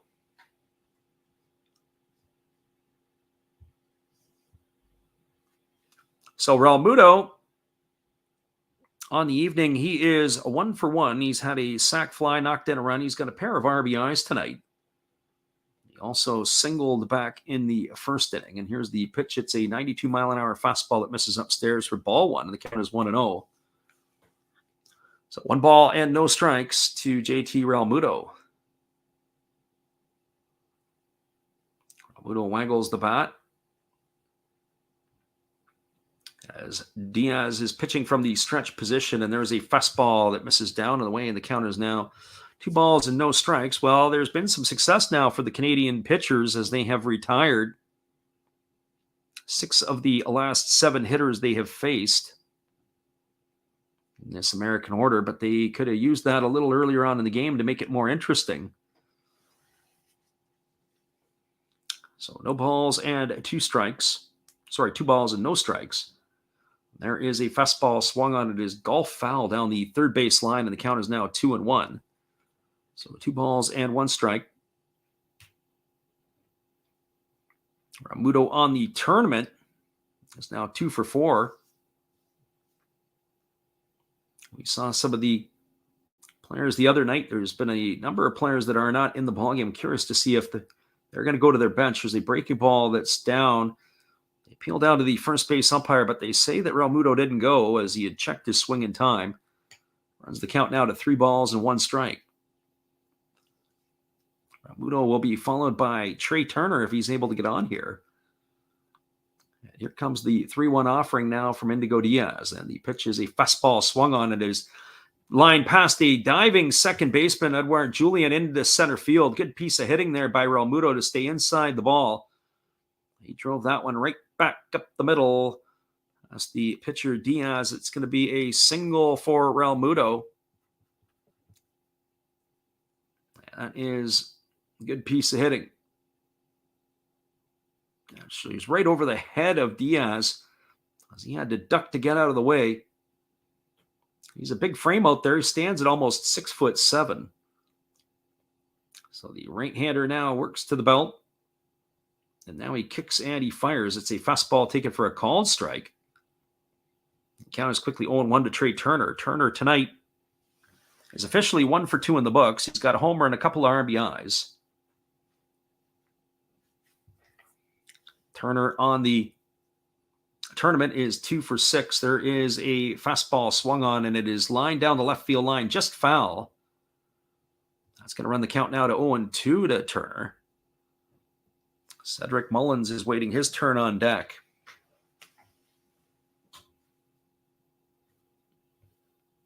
So no balls and 2 strikes. As the right-hander Diaz works to the set position. He gets his sign from Naylor. Now he kicks and he fires. It's a fastball swung on and fouled away, and so the bat goes as well with it.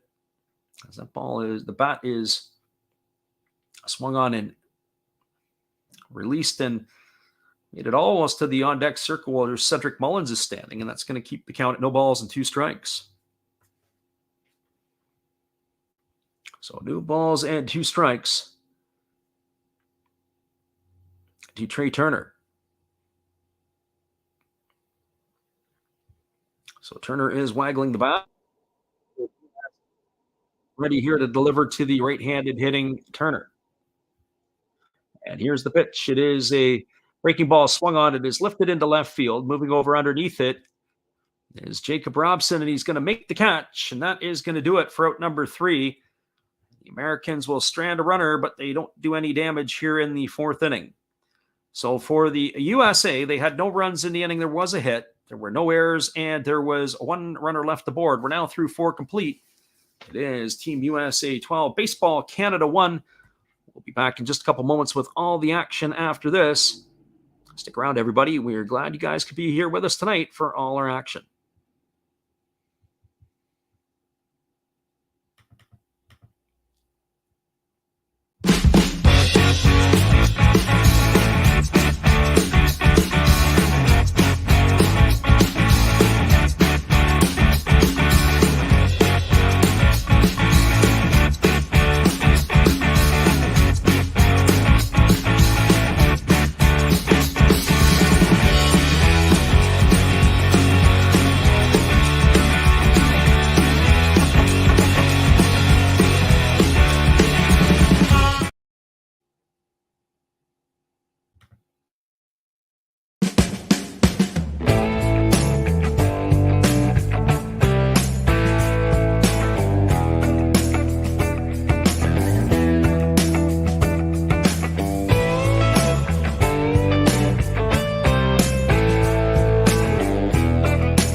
Welcome back, everyone. We are cruising to the top of the fifth inning. It is going to be Otto Lopez, Abraham Toro, and Bo Naylor scheduled to hit for Team Canada.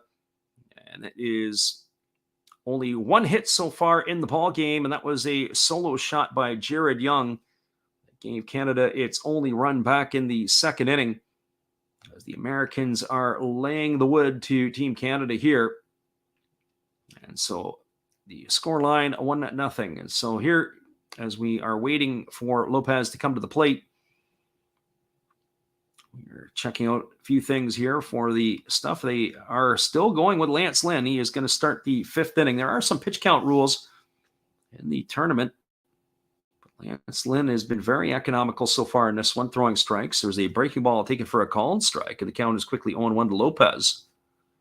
Lopez 2 for 6 on the tournament, 0 for 1 tonight, as he had a sinking liner to right field his first time up that was caught off the shoe tops by Mookie Betts. There was a fastball swung on it, is lifted into deep right field. Moving back is Betts, and he's going to make the grab in front of the warning track. That is going to retire Lopez for the first out of the inning. So 1 up and 1 away. That'll bring up Abraham Toro. And one of the things that I talked about earlier is just uncompetitive at-bats by Team Canada. They are just not competitive enough. Their at-bats, they've got balls that are rolled over, players going down early in counts, not being able to get it done. Well, Abraham Toro steps to the plate. He's 0 for 1 tonight. He flew out to right field his first time up. Takes a breaking ball on the inside corner for a called strike. The count is 0-1. So no balls and 1 strike to Toro. Toro hit 185 for the Seattle Mariners last year. He was involved in the trade that sent Colton Wong the other way, and there's a breaking ball swung on. It is grounded up the middle, and it's past the glove of Tim Anderson, and it's getting into center field. And Abraham Toro's got himself a 1-out single. It's the second hit of the night for the Canadians. That'll bring up the catcher, or slated to bring up the catcher, Bo Naylor. So Naylor tonight 0 for 1. He struck out back in the second inning. As he comes to the dish. 0 for 3 in the Classic. He's got no homers and 1 run batted in. He split the catching duties yesterday with Kellen Deglin. There's a fastball taken for a called strike. The count is 0-1. As we mentioned before, Naylor is the younger brother to Josh Naylor, who's with the Cleveland Guardians organization. They have another Naylor in the family. There's a fastball that misses inside, and the count is 1-1. That would be Noah Naylor. Noah is currently in grade 12 in high school. He's draft eligible for this year's draft. And some people say that he might be the best of the bunch. And here comes the pitch from Lance Lynn. It's a fastball that misses outside, and the count is 2-1. But I don't see him as a premium pick like his brothers were. He's been with the Canadian junior national team for the past couple of years, and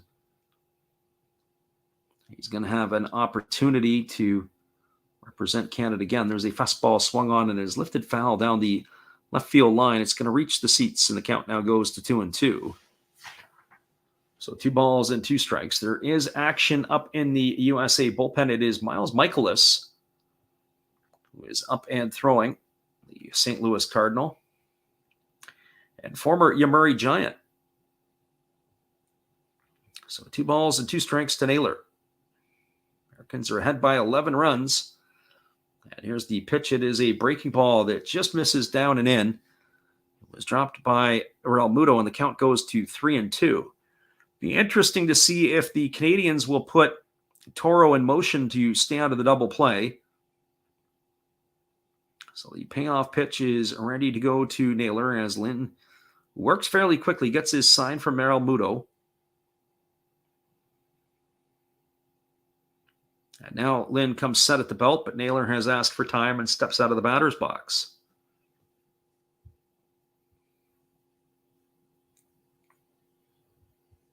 So 3 balls and 2 strikes to Naylor. As Lance Lynn works from the set position, he kicks and delivers. It's a fastball swung on. It is popped up into shallow left field. Coming in on it is Tucker. He camps out underneath it. He makes the grab, and that's going to retire Naylor for the second out of the inning. So 2 away, and that is going to leave it all up to Denzel Clark. Something to notice about in the Canadian lineup tonight, when you look at fly balls to ground balls, so far the outs have been recorded. There have been 6 outs that haven't been strikeouts that have been recorded via the fly ball. And then there have been 3 ground ball outs, and the rest have been retired via the strikeout. And here comes the pitch to Clark. It is a fastball taken for a called strike. The count is 0-1. Clark is 0 for 1 tonight. He struck out his first and only time up back in the 3rd inning. It was his first at bat of the Classic. I have to say, Denzel Clark looks like a ball player. Here's a fastball swung on and fouled away. The count is now 0-2. You sometimes look at guys and you say, hey, how did these guys fill out uniforms? Well, Denzel Clark fills out a uniform really well. He is a tall, right-handed hitting right fielder. He got the nod tonight over Owen Casey, who had the start in last night's ball game. And here comes the pitch. It is a breaking ball down, and the count is now 1-2. So 1 ball and 2 strikes. Jacob Robson waits his turn on deck. Should Clark be able to get it on and get over? Interesting, when you look at Denzel Clark, he's actually cousins to Josh and Bo Naylor, which is very, very interesting. Lots of athletes in his family. And here's the pitch. It's a fastball that misses upstairs. Now 2-2. Balls and 2 strikes.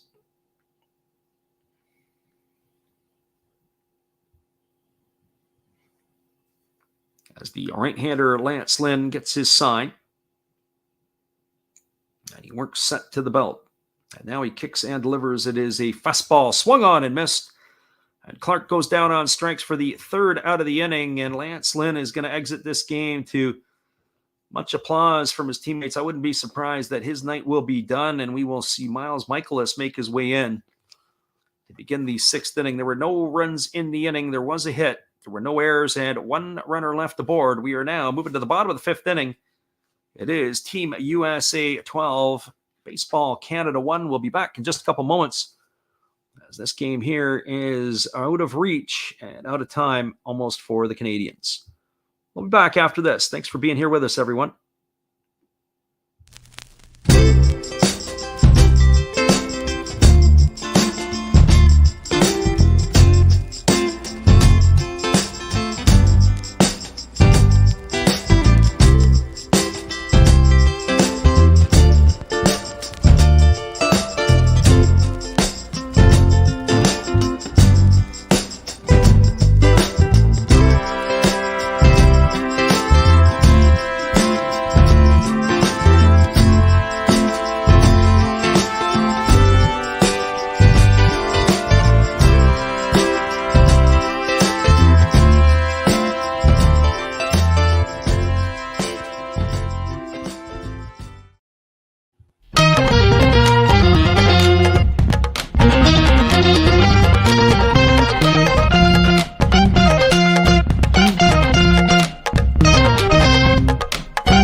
Welcome back, everybody. It is the 9, 1, and 2 hitters slated to come to bat for the Team USA here in the 5th inning. That means Cedric Mullins, Mookie Betts, and Mike Trout. So the 9, 1, and 2 hitters in the order. Lance Lynn goes down the dugout and gets himself a round of high fives from his teammates, as it does look like his night is done. The first pitch delivered to Cedric Mullins is a breaking ball that misses upstairs. The count is 1-0. 14 pitches in that first inning of work for Indigo Diaz, as he's facing Mullins here With 1 ball and no strikes in the bottom of the 5th inning, as Diaz works from the belt, nobody on, and he kicks and delivers. It is a fastball at 94 that misses down. And the count is now 2-0. So 2 balls and no strikes to Cedric Mullins. Mullins tonight struck out looking his last time up, and he tripled and scored a run back in the 1st inning. So 1 for 2.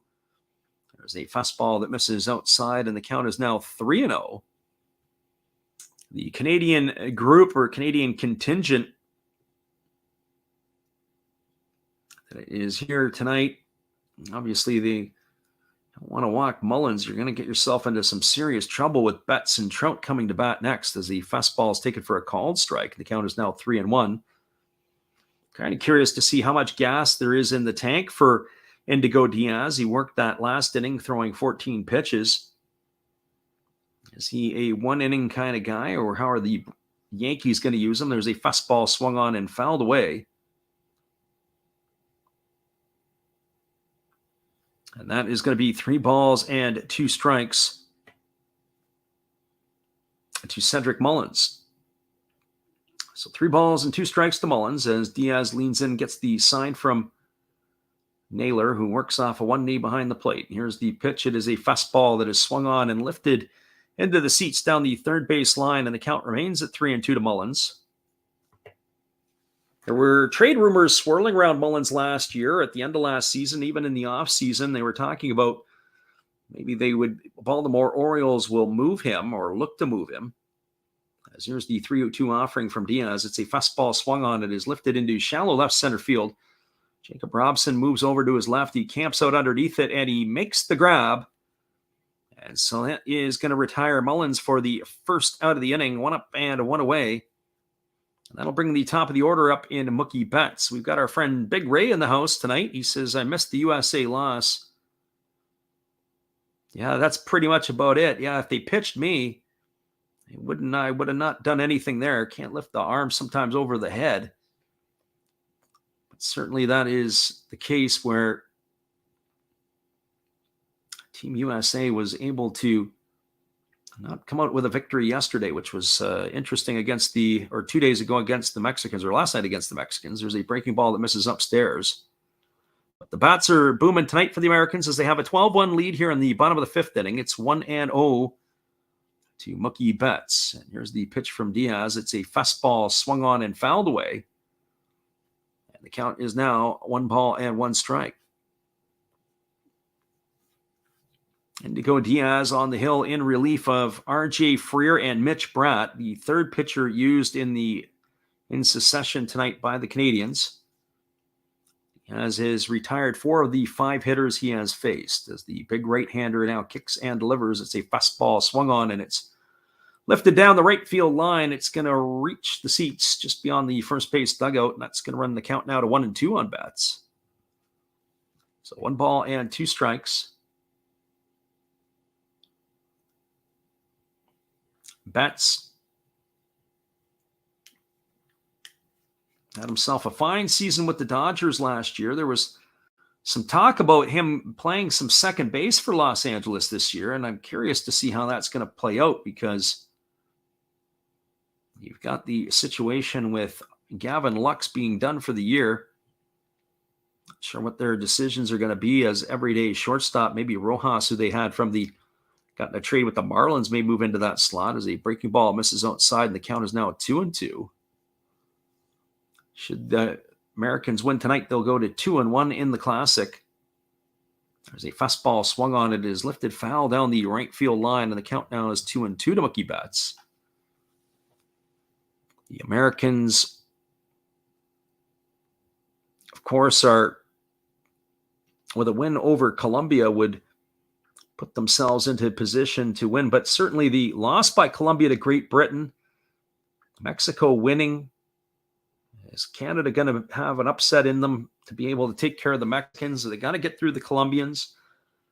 A lot to be said here. There's a breaking ball down. Betts checks his swing. They appeal down to the first base umpire, but they said he went around.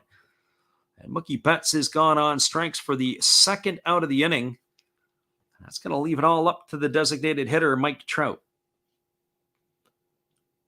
We got a replay of that one there, and Yeah, I hate to tell you, Mookie, you did get across the plate. He doesn't like the call, but I think he understands that he went a little bit too far. So Mike Trout comes to the plate. He is 1 for 2 in this one, and that looks like it's going to be it for Indigo Diaz. They are going to go to the bullpen as the young right-hander day is finished. Ernie Wynn has come out and he's taken the ball. The line on Diaz, he goes an inning and 2/3. He allows only 1 hit and strikes out 2. But his day is over, and we are going to go to the bullpen and see what Team Canada is going to do to bring in to face Mike Trout. They're not going to let the young righty do it. But as we take this little break, we are going to give you guys a couple of tunes. We'll be back in just a moment.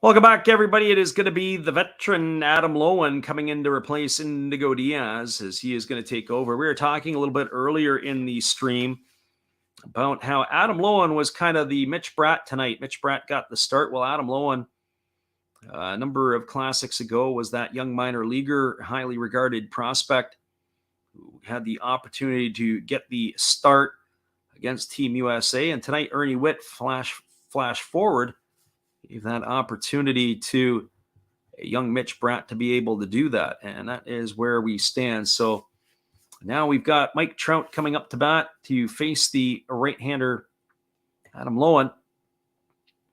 And we're going to get this one here. Trout has 1 for 2 tonight. He had a 3-run homer in the second inning. He's also walked and scored a run. He flew out to center field his last time up.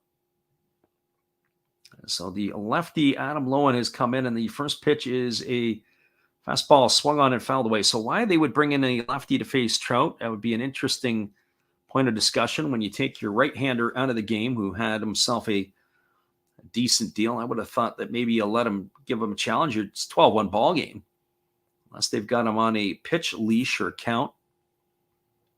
So no balls and 1 strike to Trout as he fouls the first pitch away. As Adam Loewen now kicks and delivers, it is a breaking ball that misses down, and the count is 1-1.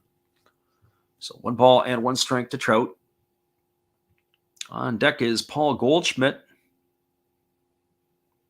Canada has not had a clean inning yet so far, as at least 1 runner has reached base in every inning for the United States tonight. And here comes the 1-1 offering to Trout. It is a breaking ball that misses down and in. The count is now 2-1. So 2 balls and 1 strike.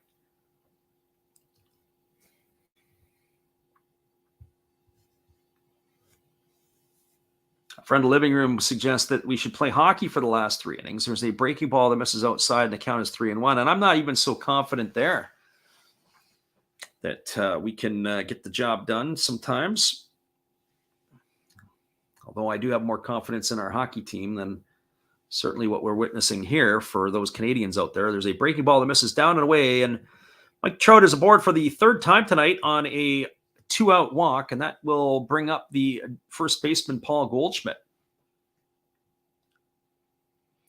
Loewen was the 4th overall selection in the 2002 MLB draft by the Baltimore Orioles. So you figure 21 years ago, as he is approaching his 40th birthday, and Canada has a lot of players on the roster that have come out of retirement to help the team here. There's a breaking ball that misses inside for ball 1 to Goldschmidt. Our friend TYN is in here, and he says, long time no see. It's our first live commentary for the Classic, and you're absolutely correct. Looks like we're going to call a Japanese exhibition game tomorrow night. Haven't decided which one that will be. We'll post it up and let you know at the end of this stream which one we're going to give you, as they do get quite a bit of their regulars in now that we're getting into the middle of the month of March. And then we'll be back on Wednesday night for the classic game with Columbia. There's a fastball taken for a called strike. So I've got that at 2-1. They've got it up on the screen at 3-0. So we're going to have to see what that's all about. So Adam Loewen now. It is 2 balls and 1 strike. Here's the pitch. It is a fastball swung on and fouled away. And the count is now 2-2. So not much going on for the Classic, at least in the offseason. I think last year we called 147 games between the NPB and the Major League Baseball. And of course, we're going to call it Pilo again this year. There's a breaking ball that's down. It squirts away from Bo Naylor. Moving down to second base on the wild pitch is Mike Trout. That's going to run the count full to 3-2. As we said, a few things on the channel that you can keep your eyes open for, as we are going to be calling games again in the Japanese League. But there's going to be a window. We're going to give you some Japanese updates. We're not going to do any games in late August, early September, because we are going to be in Japan. We're going to give you some Japanese footage on the site. There's a fastball that comes in and hits Goldschmidt right in the foot. That's ball 4, but it adds insult to injury, as that is going to put him at first. That's going to put runners at first and second and bring Nolan Arenado to the plate. So Arenado is going to step to the dish here. Adam Loewen's hometown is Vancouver, British Columbia, Canada, they say. The 38-year-old left-hander has got himself in a bit of a pickle after Indigo Diaz was able to retire 5 of the 6 batters he faced. And here's the pitch. It is a breaking ball, tapped slowly over on the first base side of home plate. The count is quickly 0-1. So no balls and 1 strike. So the news today out of Japan is that Trevor Bauer has signed with the Yokohama Dana Bay Stars. It is a 1-year deal worth $4 million. There's a fastball that messes up and away, and the count is 1-1. We posted on our channel about a week or so ago on the community page. We had a poll. And we got our friend Ruben Hogan in the house. He's back. Yeah, we're back too, and we're excited to give you the call. Ruben, thanks for stopping by. We always appreciate you checking in. There's a breaking ball swung on and missed, and the count is 1-2. We were hoping for a little bit more entertaining game tonight between these two clubs, Team Canada and Team USA. No matter what Canada's roster is, they always play the Americans tough, but certainly not tonight after a 9 spot there in the first inning. And there's a fastball swung on. This ball is belted to deep left field. It's trouble. If it stays fair, it's going to be a home run, and this ball is just going to hook left to the left side of the foul pole for a long foul ball. That's going to stay at 1-2 to Nolan Arenado. Our friend Ruben says, give a shout out to his son, Zane Hogan, who's listening here tonight. It's great that Ruben can listen in with his son. Appreciate you guys for checking in as per normal. And here's the 1-2 pitch. It is a fastball swung on. This ball is lifted into deep left center field. Moving back on the edge of the warning track is Tyler O'Neill, but he's going to have room, and he makes the grab. And that is going to do it, as Arenado is gone for the 3rd out of the inning. And the Americans threaten, but they don't score. There was no runs in the inning. There was a hit. There were no errors and 2 runners left the board. We are now through 5 complete innings. It is Team USA 12, Baseball Canada 1. We'll be back with the call at the top of the 6th. It'll be Robson, Julian, and Freeman slated to come to bat. We're glad you guys could make it in here with us. We appreciate you all for being here. We'll be right back after this.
Welcome back, everybody. We are cruising to the top of the sixth inning. Jacob Robson, Edouard Julien, and Freddie Freeman, 9-1-2 in the batting order, slated to come to bat for Team Canada or Baseball Canada against Team USA. And we are expecting to see a pitching change here for the Americans. It looked like Miles Michaelis was heating up, looking ready to come in replace of Lance Lynn, and that's exactly what we got. And the first pitch is a breaking ball delivered to Robson for a called strike, and it is now no balls and one strike. Michaelis, the St. Louis Cardinal right-hander, had appeared in 33 ball games with 32 starts last year. Delivers a fastball that's fouled away, and Robson is right away in the hole at 0-2. Robson grounded out to second his first time up. He was 4 for 4 in yesterday's ball game. He spent most of last season in the American Association, where he hit nearly 290. There's a breaking ball swung on it, is grounded over to second, fielded by Tim Anderson. He throws to first, and that's going to retire Robson for the first out of the inning. So 1 up and 1 away, and that'll bring up the second baseman on top of the order in Edouard Julien. Julien 0 for 2 tonight, has struck out looking and swinging, as he is going to step to the dish. 1 for 4 in the Classic. Gotta say, the American faithful are hanging in there at Chase Field. There's a fastball at the knees, taken for a called strike at 95 miles an hour. It's no balls and one strike. As the right-hander Michaelis delivers a changeup that is swung through and missed, and now the count is quickly 0-2. It is a man versus boys lineup, or David versus Goliath, however you want to look at it. So here's the pitch to Julien. It is a changeup that misses down and away, and the count is 1-2. So 1 ball and 2 strikes. As we mentioned, Julien is in the Minnesota Twins organization. He played last year in Double-A. But the Twins is the young fella, and there's a breaking ball that misses up and away, and the count now goes to 2-2. So 2 balls and 2 strikes. Michaelis gets this side, and now he kicks and delivers. It's a fastball that misses inside at 95, makes Julien skip rope a little bit. Now the count is 3-2. So 3 balls and 2 strikes. We do thank those people who are hanging in and listening to us tonight. And there is a fastball swung on it. It is grounded through this vacant 6 hole as the Americans were in the shift. Julien has got himself his second hit of the tournament. That's his first hit of the night, the third for Canada. And this one here is we are in the top half of the 6th inning, and that will bring up the first baseman, or scheduled to bring up the first baseman, Freddie Freeman.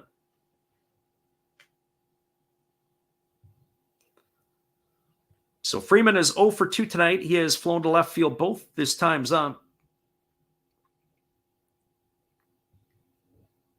In this Classic, he is 2 for 7. And here comes the pitch. It is a breaking ball. It catches the inside corner for a called strike, and the count is 0-1. Canadians need to get themselves a couple of runs if they don't want to get mercied off the field after 7. There's a breaking ball swung on. It is grounded over to the right side. It is fielded by Turner over to the third baseman, Arenado, at the bag for 1. And that is going to, they try to get the double play on Freeman, but he's able to leg it out. So Trey Turner, who was playing to the right side of second base, had to field it. Had to make an awkward turn to get it into the hands of the third baseman, Arenado, at second. That's going to go down as a fielder's choice. It will retire Julien 6-5. For the second out of the inning, Freddie Freeman is aboard at first. That brings Tyler O'Neill to the plate. The first pitch to O'Neill is a breaking ball swung on. It is driven down the right field line. It's going to get over the head of Mookie Betts, up against the wall. It's in the corner. It's kicking around. Rounding third and being held at third is Freddie Freeman. And Tyler O'Neill has got himself a double off his St. Louis Cardinal teammate as he goes the other way. And Freddie Freeman, who doesn't particularly run well, is going to be held up at third base. So now there's runners at second and third with two-way. That is going to bring up the designated hitter, Jared Young. And for Jared Young tonight, he is 1 for 2. He's got a home run in the 2 trips. He has the only run for Canada. So Jared Young will step to the dish, 1 for 2. He is 1 for 5 in the Classic. The left-handed hitter waits on the offering, and it is a breaking ball that misses down for ball 1, and the count is 1-0. So 1 ball and no strikes.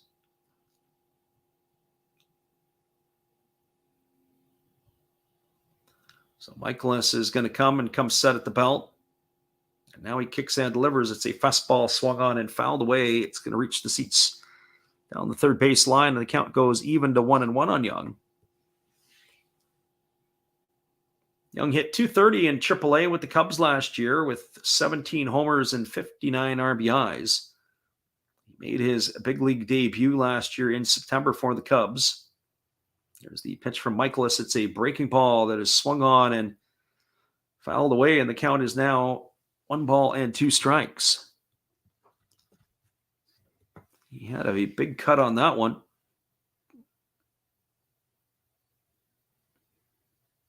Did Jared Young. So the runner at third is Freeman. The runner at second is O'Neill. There's 2 gone here in the top of the 6th inning. And here's the pitch from Michaelis. It's a fastball that misses upstairs. The count is now 2-2 to the Young left-handed stick.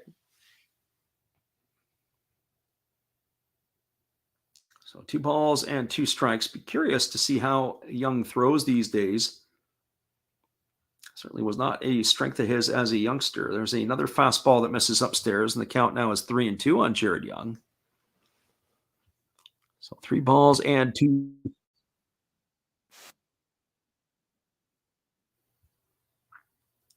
So Young waggles the bat, and here comes the pitch as Michaelis holds set at the belt. He kicks and delivers. It's a breaking ball. Take it for a called third strike. Young stood there like the house by the side of the road and watched it go by for out number 3 here in the 6th inning. That is going to do it for Baseball Canada here in their 6th. There was no run in the inning. There were 2 hits. There was no errors and 2 runners left aboard. We're moving to the bottom of the 6th inning. It is Team USA 12, Baseball Canada 1. We'll be back in just a few minutes with the call after this. Appreciate you guys for jumping in here with us tonight, despite the fact that this game is out of hand early and often. Be right back after this.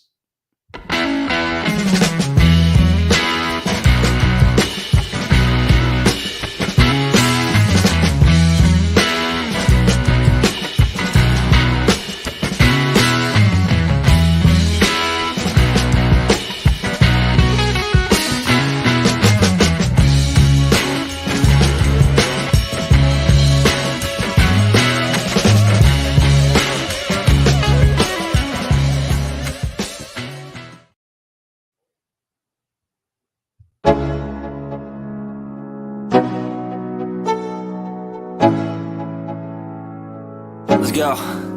Yo, I'm like an addict, ooh, I gotta have it. I ain't even playing, got a really bad habit. If it moves, gotta grab it. Fuse like a magnet, lose, won't have it till I'm doomed in a casket. I ain't playing, got a weird mind. If you work 8 hours, I'ma work 9. If the shit tastes sour, you should taste mine. I'ma stay in power for a long time. Get up, nah, I ain't a quitter. Toss me the ball, I'm a really big hitter. Big picture, I'm a straight killer. Rising the song to the highest bidder. Got juice, got gas, I'ma move fast. New shoes, new tracks, like who's that? I'm new, come back, better than last. Yeah, it's a new me, never. Welcome back, everybody. It is going to be the 5, 6, and 7 hitters to come to bat for Team USA in their half of the 6th inning. It'll be Kyle Tucker, Tim Anderson, and JT Realmuto slated to come to bat. Looking at the teams in and have advanced, Japan and Italy will face off against each other, and Cuba and Australia will play one another in the bracket over in Asia. And Adam Lowen is still on the hill, and he first pitch delivers a breaking ball that misses Lowen in to Kyle Tucker for ball 1. The count is 1-0. So some interesting developments, certainly in that 1 pool over in Taiwan. Everybody in the bracket finished with 2 wins and 2 losses. They had to go to a defensive runs allowed. There is a breaking ball that misses inside. The count is now 2-0 to Tucker. And what ended up happening is it ended up being that the Cubans and the Italians come out 1-2. The Dutch, all they had to do was beat the Italians and they were through, and then it would have thrown a wrench into the second, third, and fourth place teams. There's a fastball taken for a called strike, and the count is 2 balls and 1 strike to Kyle Tucker. But that was a real interesting change of events in terms of how that was done up. So here comes the pitch from the lefty. It's a breaking ball that misses down, and the count is now 3-1. So 3 balls and 1 strike. 20 pitches already here for Adam Loewen. It's not been a easy go of it, as he has allowed 2 of the 3 batters prior to this to reach base. Here's the pitch. It is a breaking ball swung on and fouled away, and now the count goes to 3-2 on Kyle Tucker. So 3 balls and 2 strikes it is.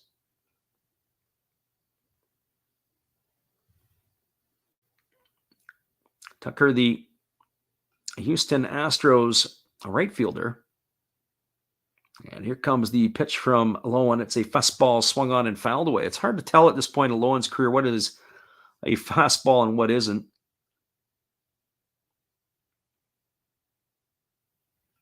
So 3 balls and 2 strikes to Tucker. As the lefty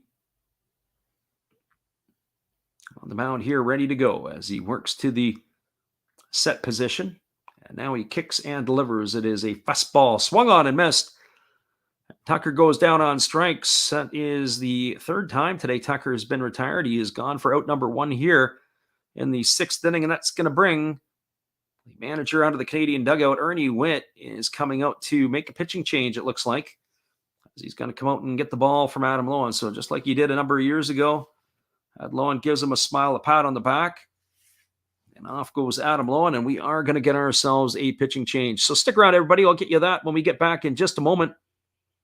Pitching change in Chase Field. We'll give you this from our friend Steve Rademacher. Hey guys, while the manager's searching for a relief pitcher, let me help you with some relief channels. On top of mine and Freddy's, you can always check out Redbeard Breaks, Zero Fox Sports. You know another Hollis build, check them out again. Maybe Beast and Beauty Breaks, or even Dab's Family. Oh, looks like they have their pitcher, so after the game, check out some other videos by Freddy. They're fun, they're cool. Enjoy the game, peace out, and cheers! Welcome back, everybody. We're going to have a right-hander, Cade Smith, who was a 16th round pick of Minnesota Twins back in the 2017 draft. He went to the University of Hawaii. He is a 6'5" right-hander, 23 years old, another Canadian in the Minnesota Twins organization, as he is going to come on in relief of Adam Loewen. So Cade Smith coming in to pitch. And we're going to take another 30 seconds and bring it right back to you in just a moment as they make this pitching change. Hold tight, guys. We'll be right back in 30.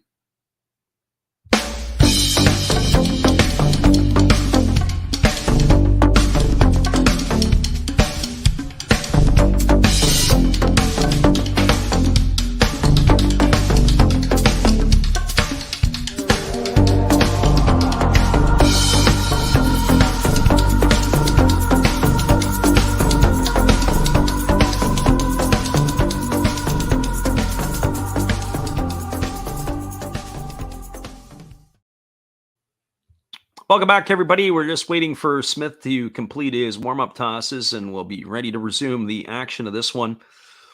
As we said, tomorrow night we'll be making an update on our channel. We'll be giving you some Japanese action.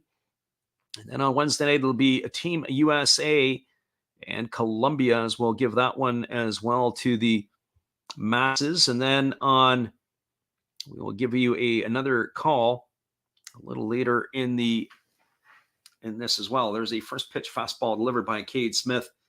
At 95 miles an hour, swung on and fouled away by Tim Anderson, and the count is quickly 0-1. So no balls and 1 strike. It's been a solid night for us tonight. We've enjoyed having some old faces come back in and listen in. There's a fastball swung on. It's on the fists, and it's going to be looped over the head of the second baseman, Julian, and it's going to drop into shallow right center field for a base hit. So Tim Anderson's aboard on a bleeder. He's got himself a single, and that is going to bring up catcher JT Realmuto. So JT Realmuto striding to the plate. He is 2 for 2 tonight. And he's also had a sacrifice fly. He's knocked in a couple of runs. He has feasted on Canadian pitching. He is now 3 for 5 in the tournament, but looks like we're going to have a pinch hitter. It looks like Pete Alonso is into the game. And the first pitch to Alonso is a breaking ball that misses inside. So Pete Alonso into pinch hit, the polar bear. 1 ball and no strikes. That's probably going to mean Will Smith will be coming in. There's a breaking ball that drops in for a called strike, and the count is now 1-1 to Alonso. You can see why they call him a polar bear. He is a strong, strong individual. I think of players in the big leagues who hit with a closed stance, and we see Giancarlo Stanton is one. Well, Pete Alonso is another one. He's got a closed stance. He sawed himself off here against Smith, and there's a fastball that misses outside. The count is now 2-1. I remember back in the day, Lance Parrish, the Detroit Tigers, used to have a closed-off stance. And the philosophy is that you could go the other way, and if the pitch was a fastball inside, you could still be able to turn on it. And here's the 2-1. It's a fastball swung on and fouled away, and that's hit the home plate umpire. So he's giving a ball to Bo Naylor, and he's going to do a little tour of home plate. So 2 balls and 2 strikes it is, as he gets the opportunity to catch his breath, so to speak. It's always a bit tough. That ball fouled off you, and you got to walk around and catch yourself and make sure you're good to go. So 2 balls and 2 strikes to Alonso, and there's a breaking ball swung on. It is pop foul behind home plate. It's going to reach the seats. That's going to keep the count. 2 balls and 2 strikes to Alonso. That home plate umpire, as we mentioned before, is Bill Miller, veteran Major League umpire.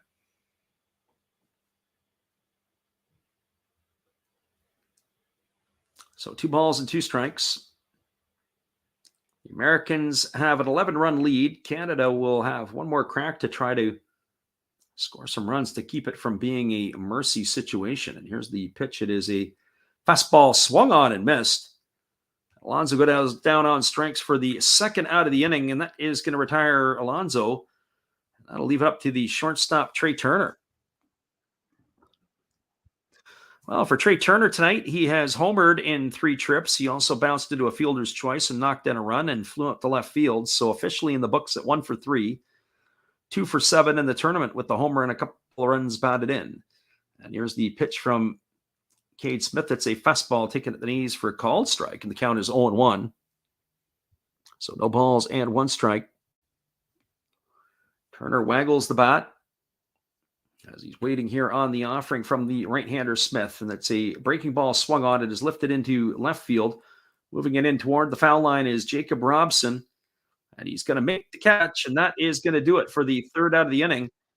So for the Americans, they had no runs in the inning. There was a hit. There were no errors and 1 runner left aboard, and we are now through 6 complete. It is a 12-1 scoreline as the Canadians are finding themselves down to their last at bat if they can't get themselves a couple of runs. We'll be back in just a couple of moments. We appreciate everybody for being here with us and hanging in. Whether you listen live or on delay, we're appreciative that you are here. We'll be right back in just a few.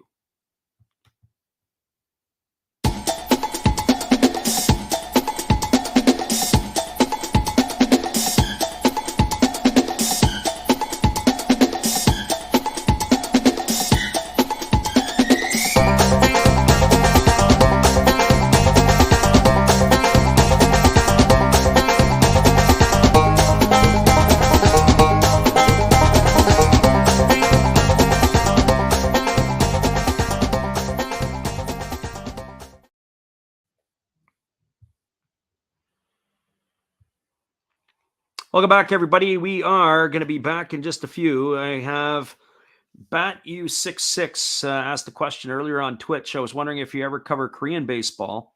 We do the Japanese league, but nothing with regards to the KBO. That is not our gig and not our thing, but we will do Japanese stuff, and we look to do an exhibition game tomorrow night.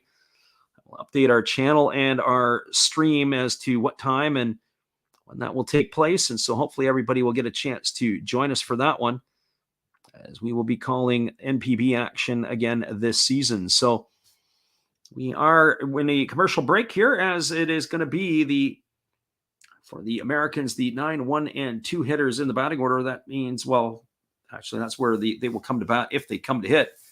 The Canadians, it's going to be Lopez, Toro, and Naylor in the top of the 7th inning, as Canada is down to their last wraps here, so to speak. If they can't do anything, then this ball game will be over, and it'll be a 7-run mercy rule that will end it here. So we still have a little bit of baseball left with us, but not a whole lot here to end this one out. Our friend Ryan says, go USA. Well, I'm feeling this is going to be it. It's 15 runs through 5, or it's 10 runs through 7 in the early termination of a game. The way that the offense for Canada has been tonight, they've only had 4 hits. One would expect that it's probably not going to take place here. The only thing left is the final score will be, and it is a fastball that misses outside to Lopez for ball 1, and the count is 1-0. Miles Michaelis on in relief of Lance Lynn, who went the first 5 in this one, and there's a breaking ball swung on and missed, and the count is now 1-1. So 1 ball and 1 strike. Abraham Toro waits his turn on deck, as then Bo Naylor is in the hole. And here's the pitch. It is a breaking ball that misses outside, and the count is now 2-1. After this game is finished, we'll do a quick rundown. It's Kyle Higashioka now behind the plate for the Americans. Pete Alonso has checked in at first base. There's a fastball swung on. It is grounded softly over to second. Fielded neatly by Anderson. He throws to first, and Lopez is going to be retired on a ground out 4-3 for the first out of the inning. That's going to bring up Abraham Toro.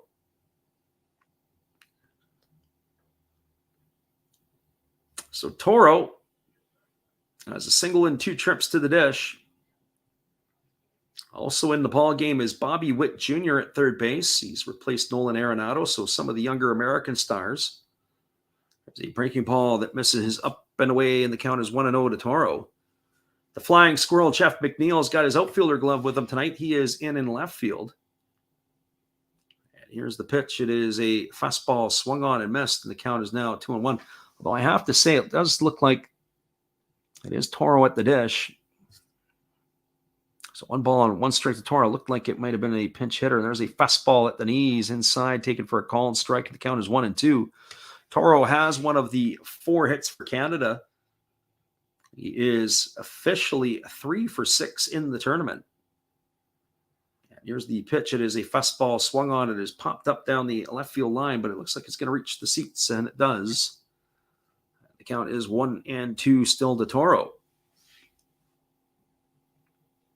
So after this one's done, we'll do a quick recap of the scores around the Classic today. And we'll depart this one and be back on the airwaves again tomorrow, and of course for the Classic on Wednesday. And here comes the pitch. It is a breaking ball that misses down, and the count is now 2-2 to Abraham Toro. So the only thing left in this one is what the final score line will be, because one would think this is the last half inning. Americans get to face live batting practice against Team Canada tonight. So Michaelis holds at the chest. He rocks into the motion and delivers. It is a fastball swung on. It is hit through the 4-hole past the diving Anderson. And Abraham Toro has his second base hit of the night. It's the 5th for Canada on the evening. So he continues his hot streak. He's 2 for 7 now in the tournament. That will bring up Bo Naylor to the plate. Well, for Bo Naylor tonight, he is 0 for 2, 0 for 3 in the Classic. As they are ready to go, Naylor bats from the left side. He's got a narrow stance.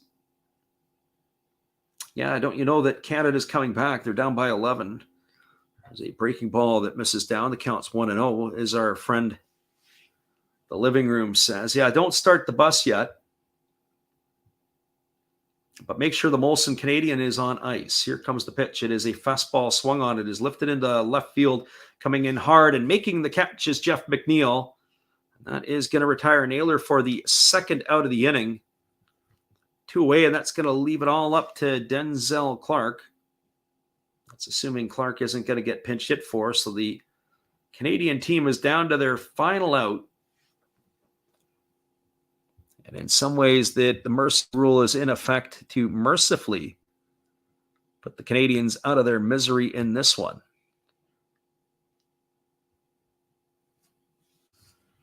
So here's the first pitch from Michaelis. It's a fastball that catches the inside corner for a call and strike, and the count is quickly 0-1. So no balls and 1 strike to Clark. Clark 0 for 2 tonight and 2 strikeouts. As I said, he looks like he fills out the uniform really well. There's a fastball that swung on and missed, and the count is now 1 ball and 2, no balls and 2 strikes. But that's about where it ends.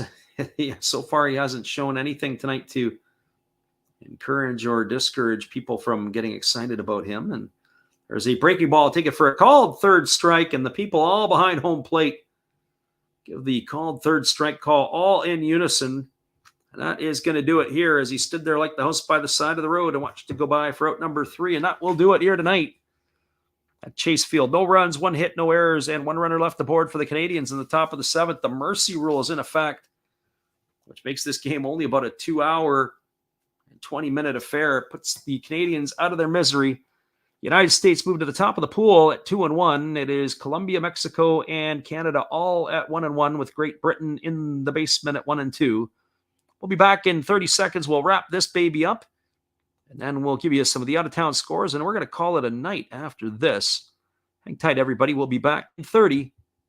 We'll give you all our love that we need. Here we go.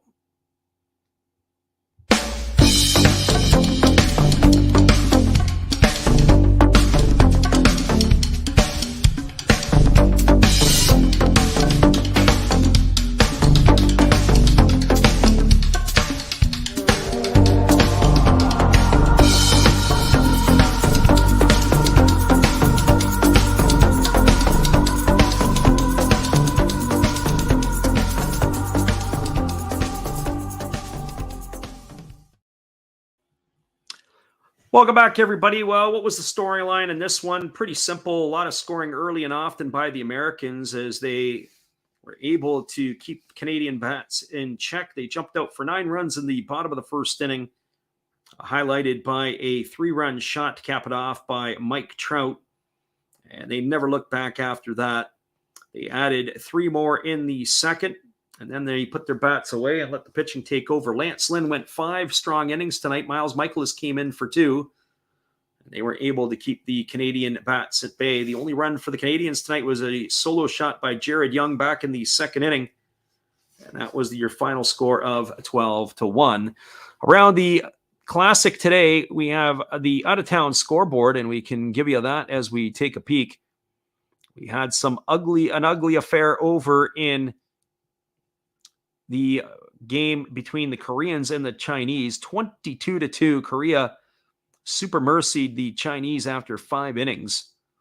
22 runs, 20 hits, no errors for the Koreans. 2 runs, 4 hits, and no errors for the Chinese. Koreans are out of the tournament at 2-2.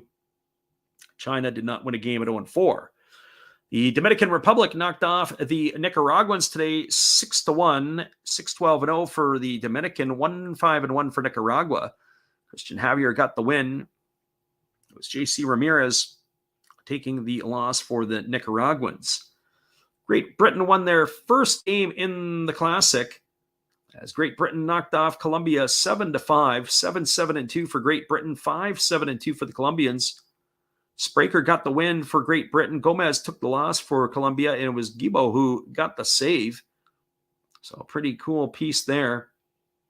The Israelis were no hit and it was a perfect game in a shortened 8-inning affair against Puerto Rico. 10-11-0 for the Puerto Ricans, 0-2 for the Israelis.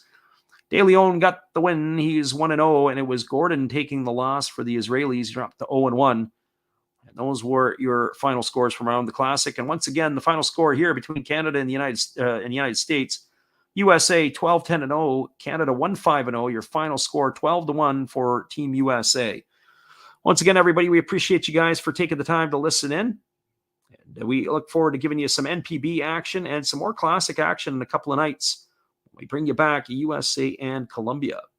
Have a great night, everybody. We appreciate you guys for stopping in. We will see you again soon. Have a great night, everybody.